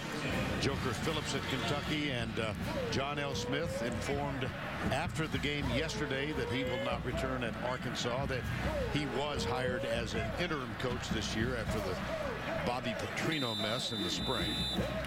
And one of the things that, as we watch, Alabama does have their regular players out on the field to start this 3rd quarter. Lacey. But let's talk about the head coaching jobs in this conference. I mean, you can see from those names right there. I mean, Arkansas just a couple of years ago were 10-win teams. Just a year ago, they were number 3 in the country before Petrino, ended up getting fired. One thing about this conference is, if you're not pretty good or good, pick the adjective you want. You get pummeled. You know, I mean, it changes real quick in this conference. That's a good point about Arkansas and the current state of Auburn. Here's Lacey trying to dance out of the tackle, but Jermaine Whitehead was able to hang on. Now that signature spin move of Eddie Lacy, this time not quite as effective. But he does avoid the big hit by doing that. It doesn't take a lot of punishment. 3rd and 1. Lacey again. And Lacey for the 1st down has 120 yards before that carry. Alabama is 8 of 8 on 3rd down. I'm laughing because Eli Gold, the Alabama broadcaster, made us do a quick stop by. And he said on his way into the locker room, Chris Stewart, the sideline reporter for Alabama, stopped Nick Saban and said, well, what are your concerns? He says, we got to get off the field on 3rd down. Right. Defensively. Those 2 passes by Wallace still bothering me. 1st down and 10.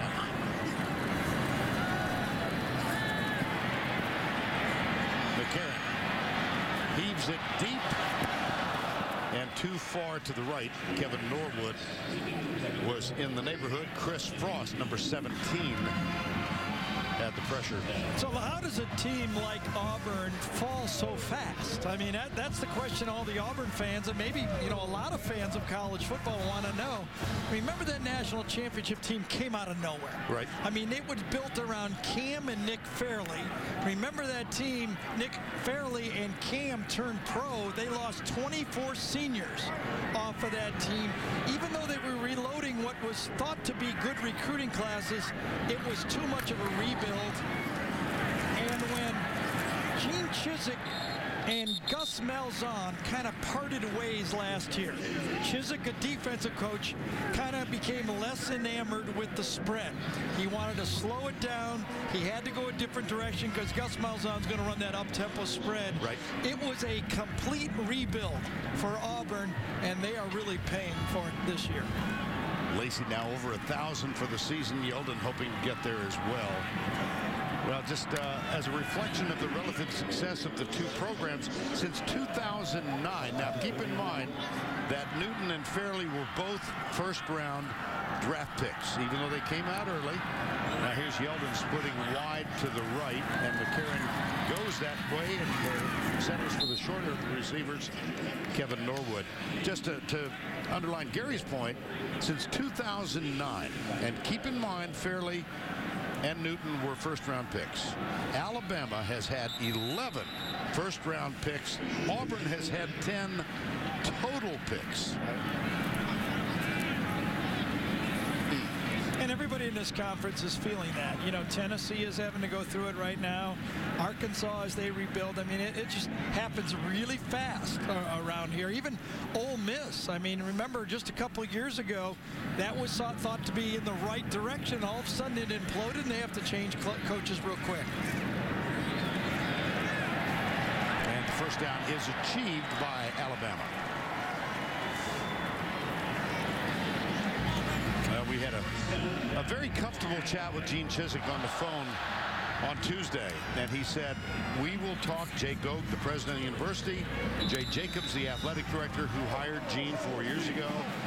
We will talk as we do at the end of every season.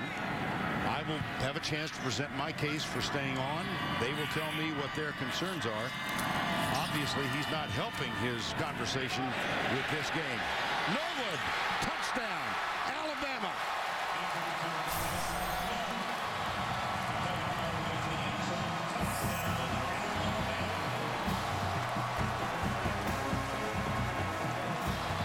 Backups, get ready for Alabama. Norwood comes out, a little head fake, and runs right by Holsey.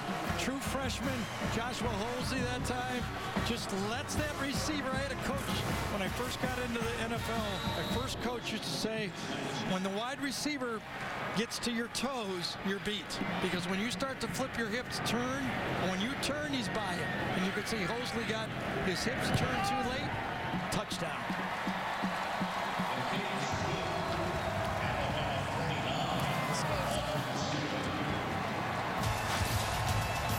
The route continues. 49-0 on Norwood's catch. And McCarron having a wonderful afternoon. Let's get back to the Iron Bowl. Vern? Tim, nice note. Jack Nicklaus' grandson. Remember that. Remember when he signed. A.J. McCarron probably through for the day. And the juniors had some nice numbers he posted today. 4 touchdowns. Just a moment ago.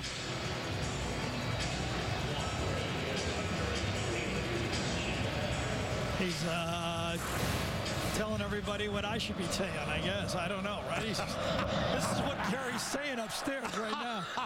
But I didn't know what to say. Here's McCaleb. Hit. Dropped.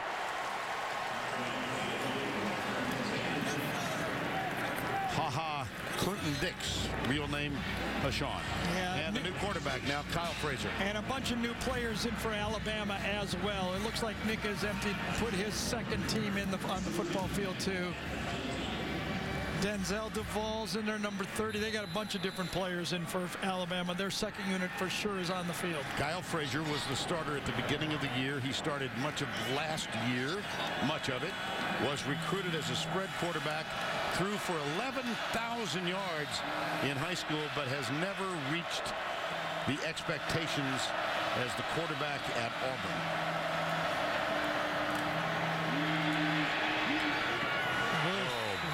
Was close. Yes, it was. Closest man then was Nico Johnson. A little bit of a bootleg pass. Kyle Frazier, remember, he started out the season as the starter. They've used 3 different starters this year. Ball slightly behind, and you see McCaleb could not make the catch.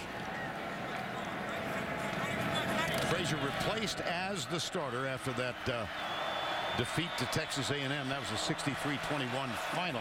Here's that shift they've been using. They've been running the ball to the left on this. They do it again. May Mason across the 20. And let's get more on Kyle Frazier. Here's Trace. Well, you see Frazier out there. That's because quarterback Jonathan Wallace is dealing with an arm injury. They have not ruled him out for the rest of the game, though, so we may see him back out there later on, guys. All right, Tracy, thank you. Frazier out of Springdale, Arkansas. And Wallace for the day, 4 of 11 for 48 yards. The true freshman making his first start on the road for Auburn. Trevon Reed, number 1, in motion. Draw play. But not for very much, huh? Trey Mason. Quentin Dial, number 90, made this one. Sunseri's on the field. And it'll be 4th down.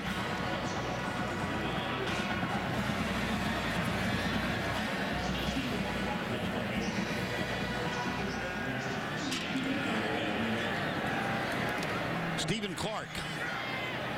Christian Jones back to return the punt.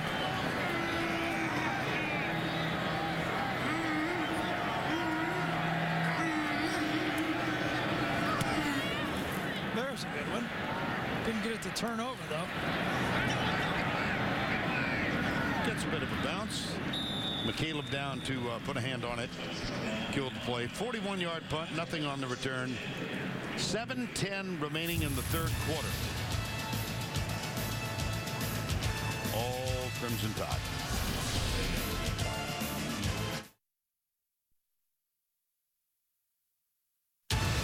The Home Depot SEC on CBS is sponsored by Dodge, Bud Light, Verizon, and by Napa.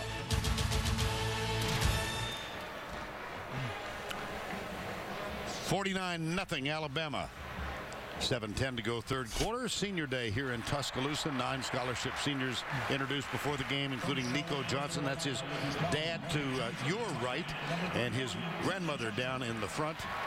Barrett Jones, All-American, has played tackle, guard, and center with his parents, hometown of Memphis, Tennessee. For more, let's go outside the huddle. Here's Tracy Wolfson. Well, thanks, Vern. This senior class may be small, but they've made a huge impact. They've won 46 games and lost just 5. That's crazy. 2 national titles and could be on their way to a 3rd, and they were part of the first 14-win season in Alabama history.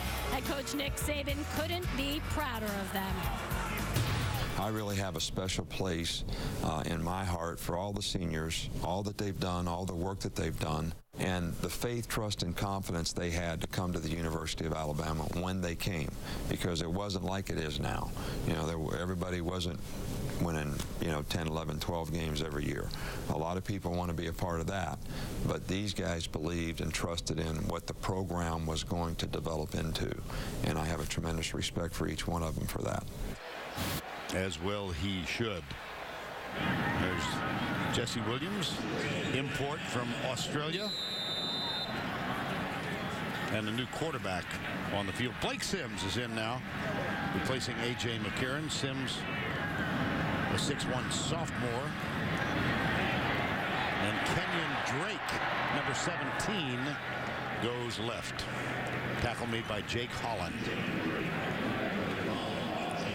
Blake Sims is taking over that number 2 spot. Him and Filipili both are kind of share it, but I do believe in a high-stakes game, if they needed a change-up guy, I think it would be Sims would be the main guy and Ely would be the change-up guy if something happened to McCarron.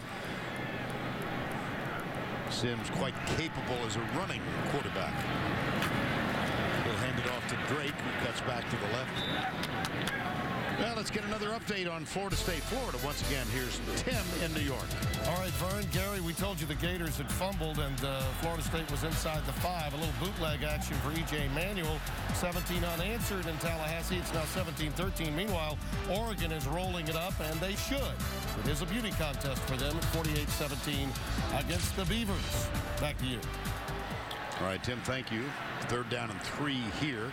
We've seen a little bit of Kenyon Drake, number 17, when he's come into games late. Vern, I watched him in practice as Sims runs the read keep.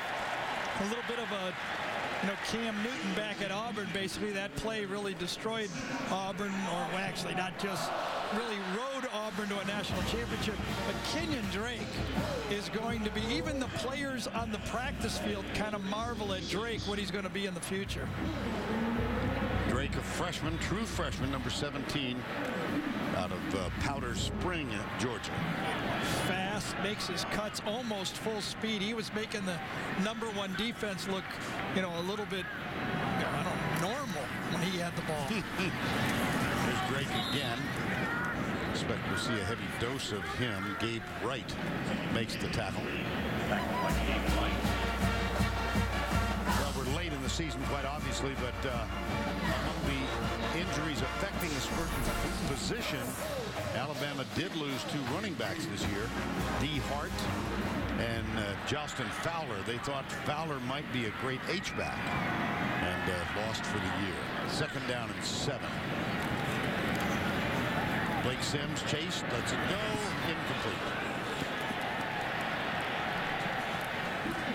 Roughing the passer, hit on the head.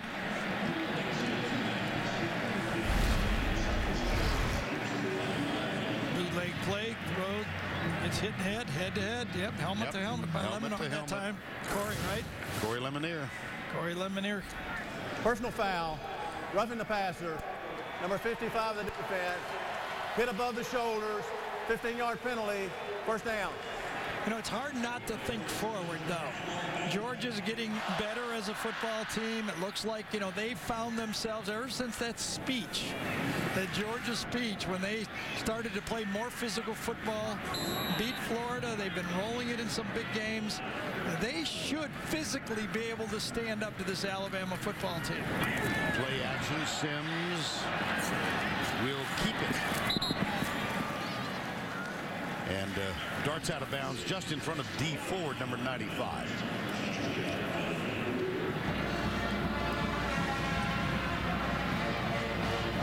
Well, Georgia's one defeat this year. Of course, they were shellacked at South Carolina, and that's when the speech was made, called out as soft. And Saban's Alabama team, the one defeat they have is at home against Texas A&M, 29-24. 2nd down 4.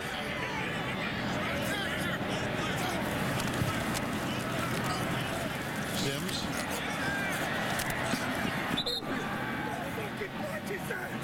Joshua Holsley.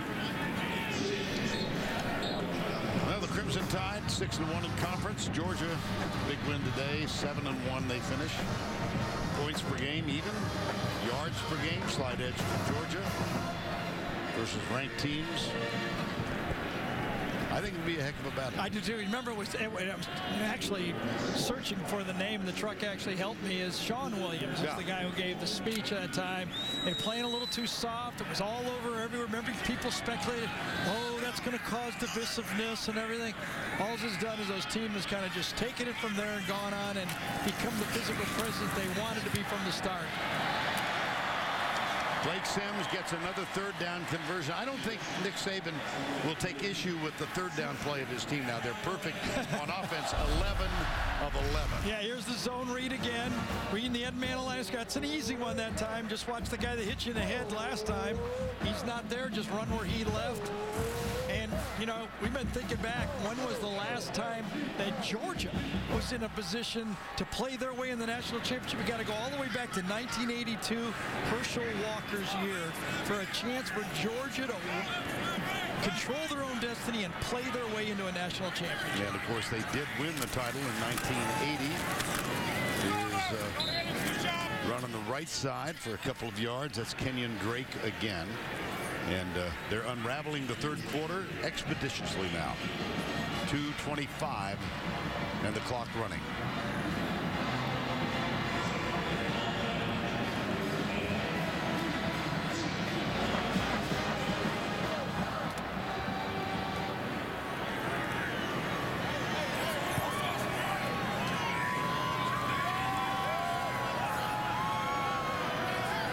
Second down. Drake. And the ball came out. Yes, it did. And I think that Auburn finally got a turnover.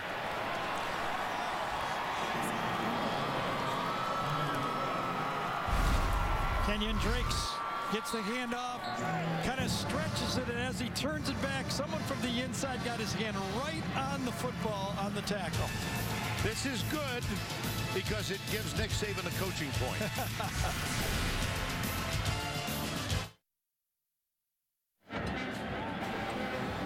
Don't forget, later in the game, the play of the game presented by Napa Auto Parts. We're going to let the production team in the truck select that one. You and I are going to lay out, see what they come up with. Jonathan Wallace, Tracy reported they had an arm injury. So obviously okay. We expected he might get back. Here's Trey Mason for a couple of yards.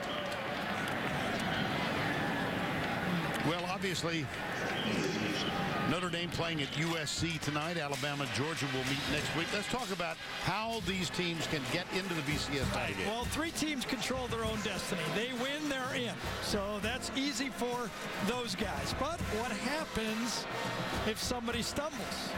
So let's take a look at some of the other teams that might have a chance to play their way into the championship. And we'll do so after this play.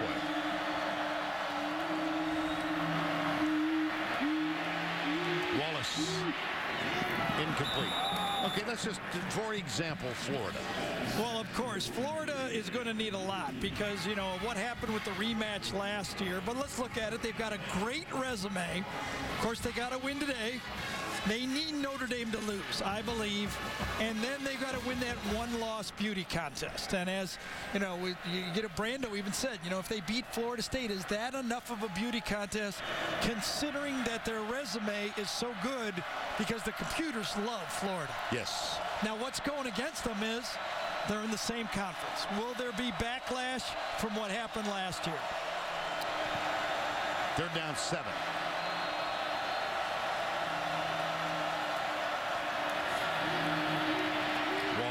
Right side. Nice God, Emery nice Blake. Throw. Yes. That's about as good as you can do it. And that'll be a first down. Yeah. Good protection. Came inside the zone. This is how you attack the double too deep zone. Throw the ball hard. The shake route to the outside. You come inside. You run that ball to the outside against the safety.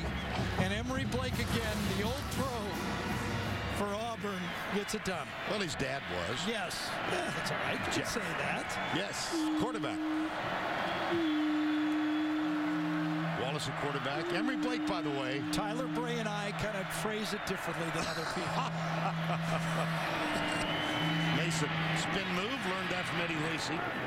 Watching video. Let's go back and make the case for Oregon. Yes. Now, well, Oregon, you know, that loss, that was really hurt. And, of course, they need a loss. Now, we said 12-1 or 11-1 because I think their best chance is for them to get into the Pac-12 championship, and they need help for that. They need UCLA to win that football game today for them to get in there. And then it becomes that one-loss beauty contest, and they have to hope that the voters might want to see somebody else besides the SEC versus the SEC.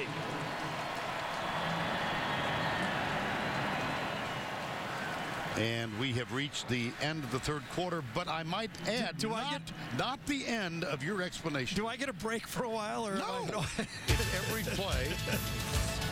So we know you want to just tighten your seatbelts for that. We'll return right after this word from your local station.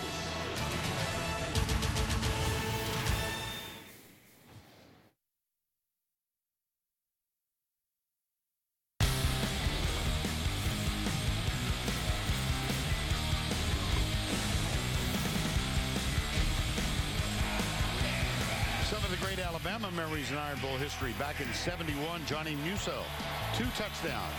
In '81, Bear Bryant recorded his 315th win, most of all time at that time. Van Tiffin's 52-yard field goal.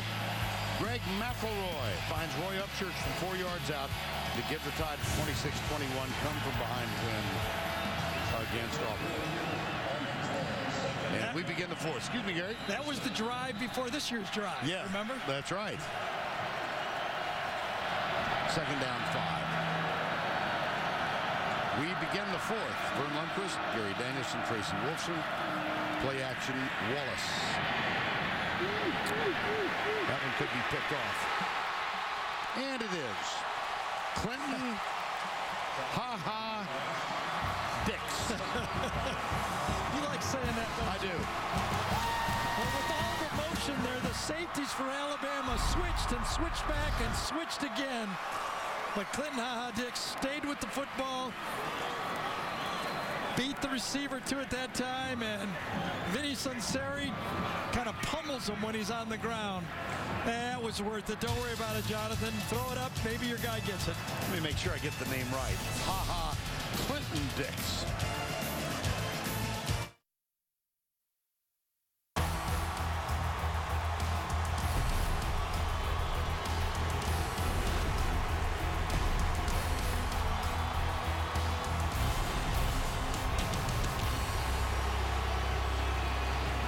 We'll move over to the Georgia Dome next Saturday, 4 o'clock Eastern, as Alabama takes on Georgia for the SEC championship game.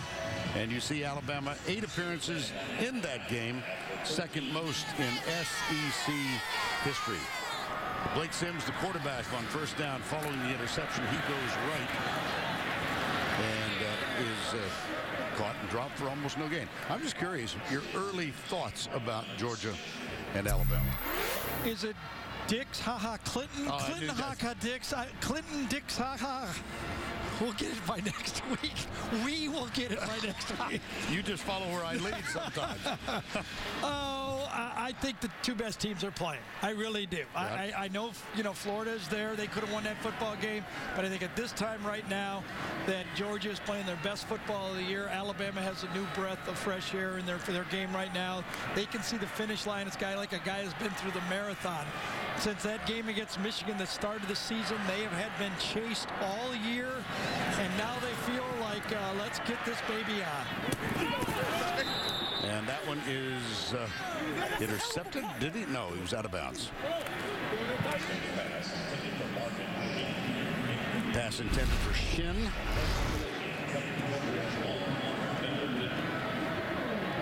And almost picked off by. He only needed 1 foot in, but it looked like the foot out of bounds landed before the one that landed inbounds.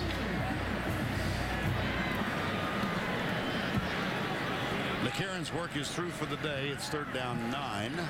Well, Aaron Murray was so looking forward to this football game because last year he started off that game against LSU putting the football right there. He had all those drops early, and then he had the turnover.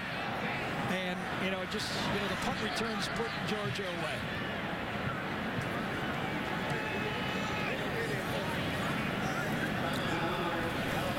Timeout called by Alabama. Saban's got some reason to be concerned.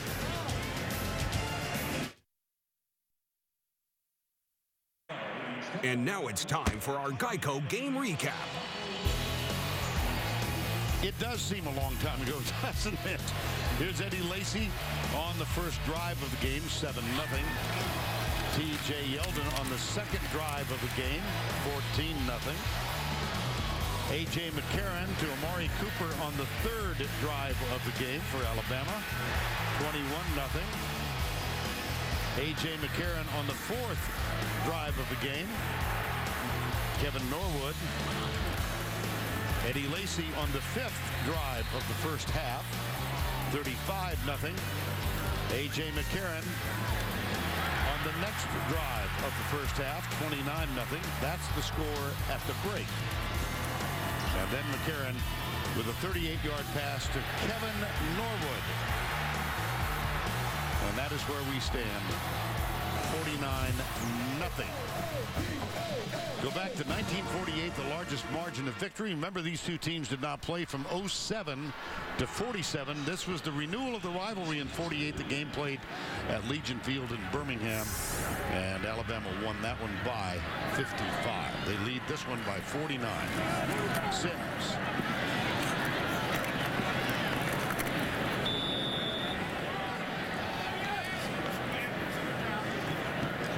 No Osa Igwe, number 94 for Auburn.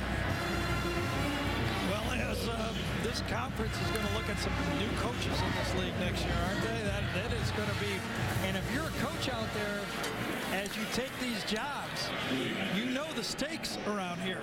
You know, I mean, in this league, you either challenge for national championships or they're looking for another coach after 3 or 4 years. Yeah, the pay scale is pretty enormous, but the consequences of failure are equally enormous. Here's the punt. You know, Nick Saban is the highest paid coach in college football. Yep. We asked him yesterday if he talks at all about the salary. He said, I just think it's pretty good value received. It's all about value. There's Kirby Smart. He might be one of those guys that somebody's calling about. Could Kirby end up being one of those guys that people are talking about? Time call.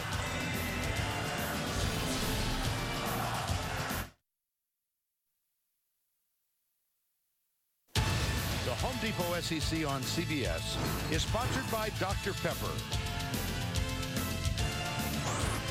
Russell Athletic, Jared, the Galleria of Jewelry, and by Sonic. Now let's refresh your memory on the BCS standings. Of course, new ones will come out Sunday night. Notre Dame, Alabama, Georgia, Florida, currently the top 4. Look at this sign. Thank you, Stanford and Baylor. And those thoughts would be echoed in Athens, Georgia as well. First down 10. Emory Blake starts in motion. Senior wide receiver Trey Nason bobbles it, picks it up, and then fumbles out of bounds. It will remain in possession of Auburn. Now Red Lobster presents today's scholar athlete, Ashton Richardson from Auburn. Major in animal sciences, 3-time academic SEC honor roll. He was interviewed for a Rhodes Scholarship. Sadly for Ashton, did not receive it, but what an accomplishment for him to get to the interview process.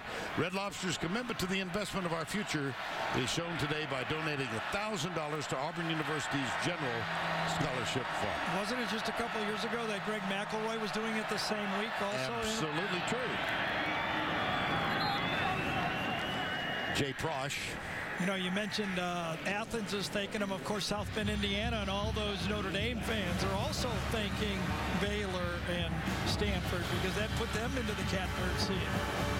And they, of course, have a game tonight against Southern California in the Coliseum in Los Angeles. We saw Notre Dame back in September 1st in Dublin, Ireland. And I don't know how you felt, but after that game, I thought their schedule was so difficult, I couldn't see them at this point. It did look imposing at that time. I agree. Third down.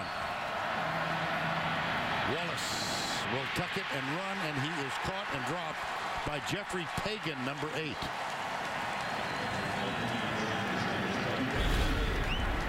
At this point in the game, when Wallace looks downfield, instead of seeing the open grass, he's seeing the red crimson jerseys over there, and he's a little bit shy about letting that football go right now. Stephen Clark.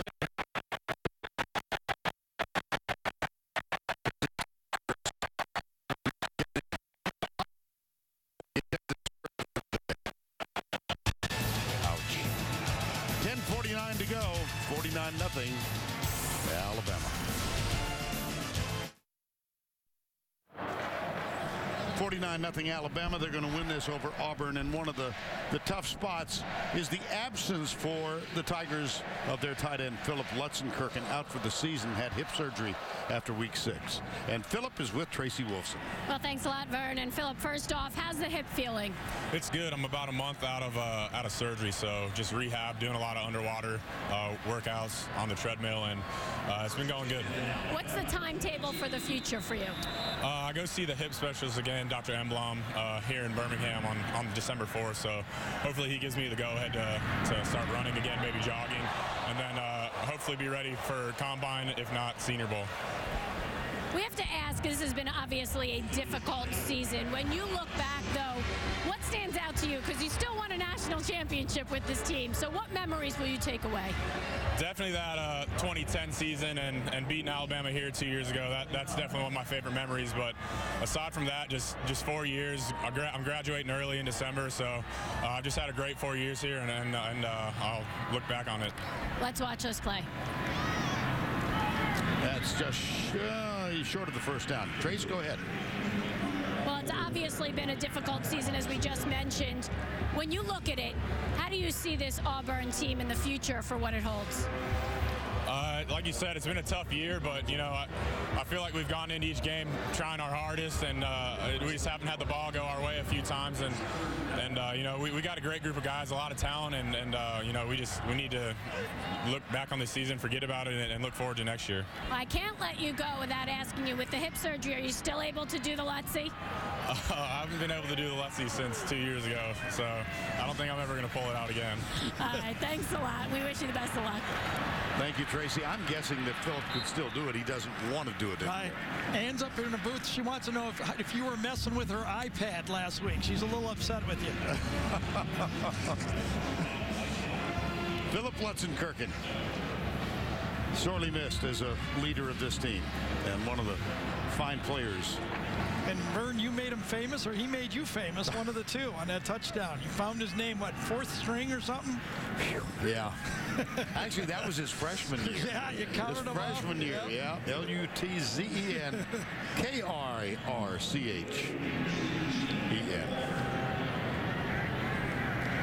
Mandela's on to punt on 4th and 4. I have a feeling he's going to play a lot more football.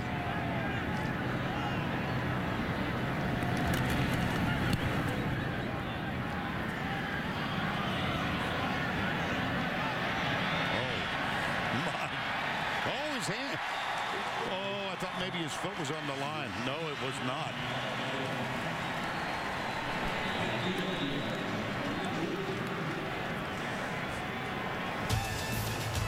How quickly can you say, ha-ha, Clinton Dix? 1st and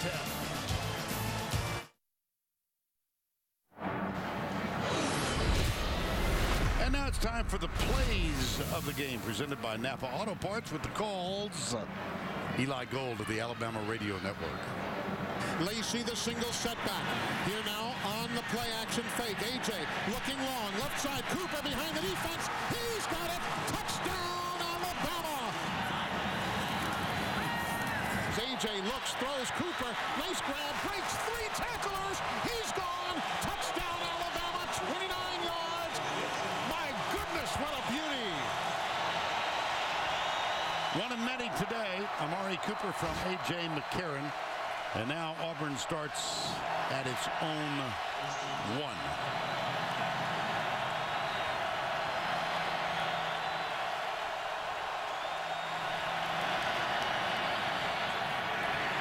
Jay Prosch, the fullback.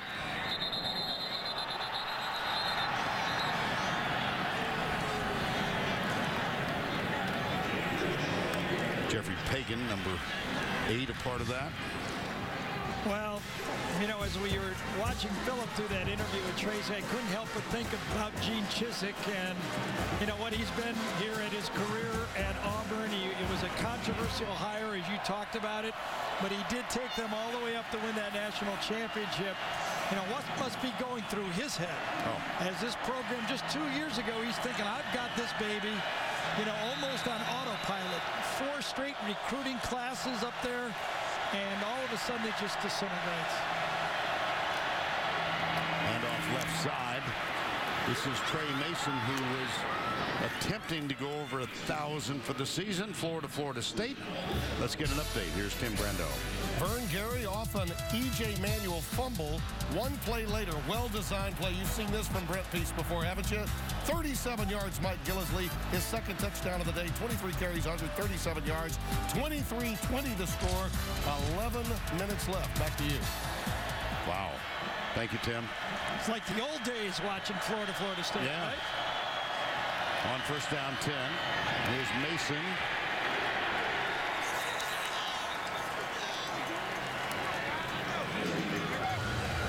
Well, take a look at the computer rankings of the BCS top 10. Look at Notre Dame, Alabama. Look computers love Florida, and they detest Florida State. That West Virginia non-game. Remember, Florida State had this West Virginia scheduled. West Virginia goes into the Big 12, cancels the game, and that costs Florida State.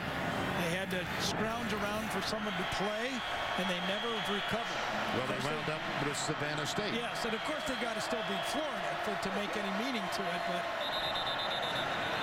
Flags.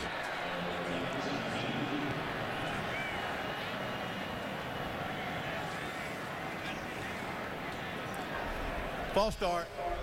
Offense. Number 71, 5-yard penalty. Second down. Well, let's take you back to our CBS poll results. What's the most impactful play in the SEC this season? T.J. Yeldon, the screen pass, 28 yards, that allowed Alabama to defeat LSU. The Alabama precincts have voted. I think you're right. Well, they're the ones who are still watching. Mason. Nothing.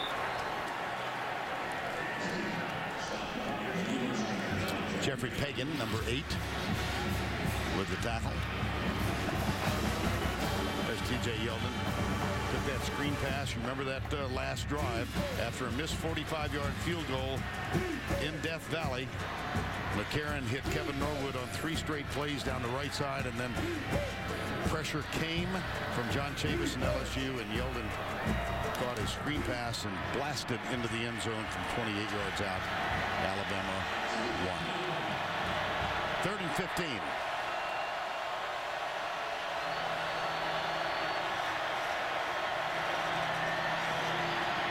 Mason.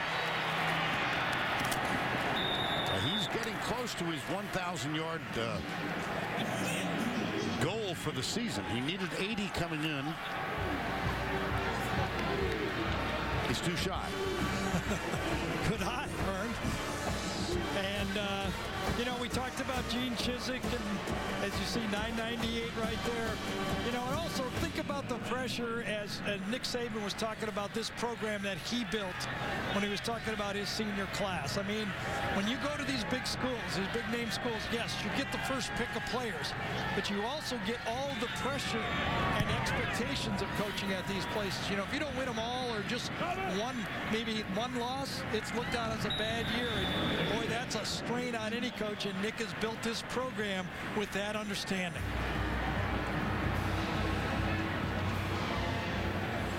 Thanks to you, our generous viewers, the American Red Cross has been helping thousands affected by Hurricane Sandy to get back on their feet. On this Thanksgiving weekend, we want to thank all of you for making a real difference. Learn more at redcross.org. CBS Cares.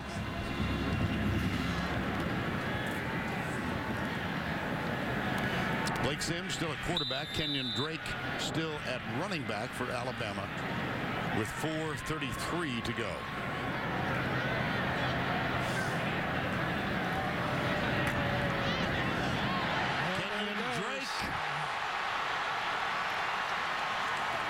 To the 22-yard line.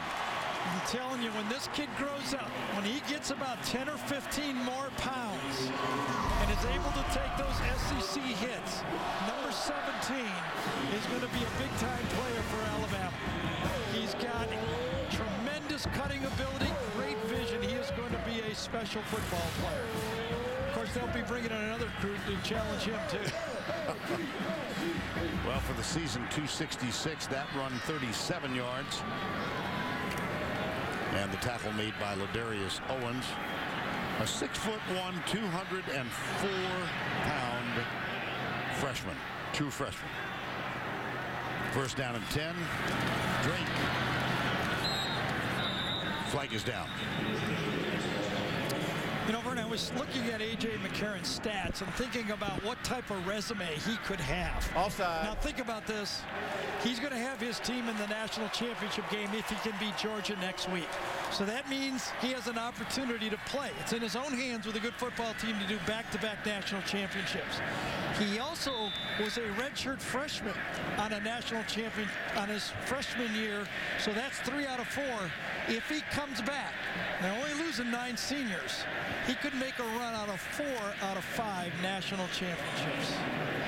And 3 in a row as the starter. That's astounding. Yeah, that's something that's UCLA national championships in basketball type thing. Yes. Here's Drake. First down. Well, McCarron was mentioned. He was in the conversation about the Heisman. He was my pick. And then he threw the 2 interceptions in the loss to A&M. And Heisman hopefuls, you still got him on the list? I think he's a long shot now, to tell you the truth. I mean, Marquise Lee is another guy from USC that's going to be on there. That game tonight, I think, you know, I really think he needed to go undefeated. He doesn't have the great quarterback stats, but, you know, he can come back another year, go for it next year. Yeah. And Manti Te'o with a big game tonight. Might work his way toward the top of the list. Here's Ben Howell, number 34, and Johnny Manziel, redshirt freshman quarterback at A&M. What a magnificent impact he has made this year. Yeah, his stats are just incredible. I mean, he plays, you have to say, in a quarterback-friendly offense, but so what? I mean, the stats he's putting up are comparable and is superior, even almost, to, you know, Cam Newton and Tim Tebow, what they did. Tebow, the surprising thing on his stats, if you look at him, his passing yards versus his rushing yards, everybody thinks it's the opposite way. Tim threw for a lot more yards in college than people give him credit for. Ben Howell still in at the running back spot, number 34. Second down and goal. And it will be third down and goal. And please stay tuned for the Jeep post-game show on CBS Sports. Back to Tim and Spencer and Archie. Scores and highlights from around the country. 90 seconds to go. Barrett Jones in his final regular season game. He went to the Greg McElroy School of Courtesy. Yes, he did. He came in to say goodbye to all of us yesterday, and we reminded him that if they win, we'll see him. Oh, well, forget the goodbye. Right. He's got quite a resume, too, making All-American at 3 different offensive line positions. How about that? I mean, I don't know. He hasn't made it this year at center. I think he probably will, but he made it at guard already and tackle. Here's Howell. To the 5-yard line with less than a minute to go.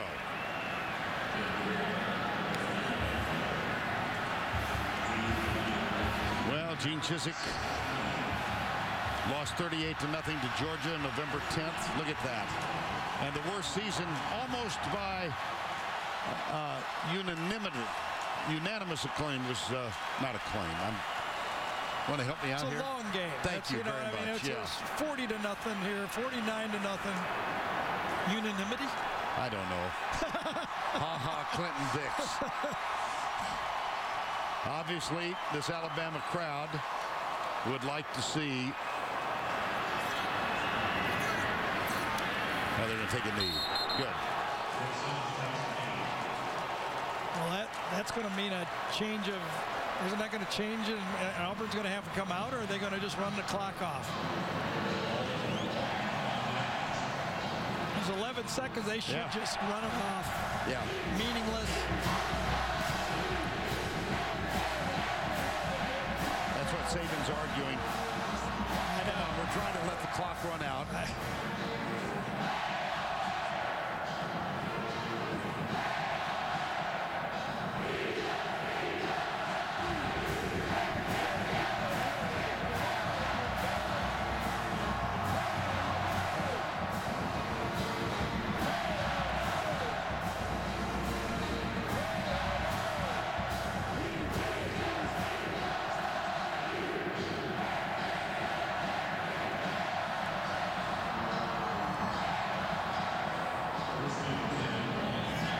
So because of the knee taken on 4th down,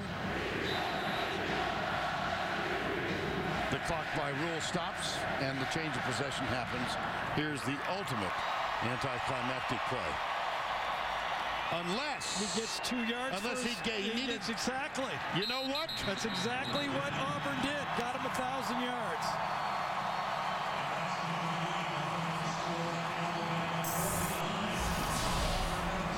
Trey Mason winds up with 83 yards, and he goes over 1,000 for the year. Chizik, Saban at midfield.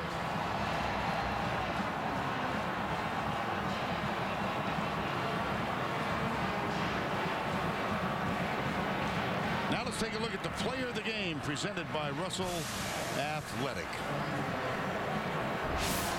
A.J. McCarron, 15 of 21. Key stat there, 4 touchdown passes, 2 to Amari Cooper, 2 to Kevin Norwood, no interceptions.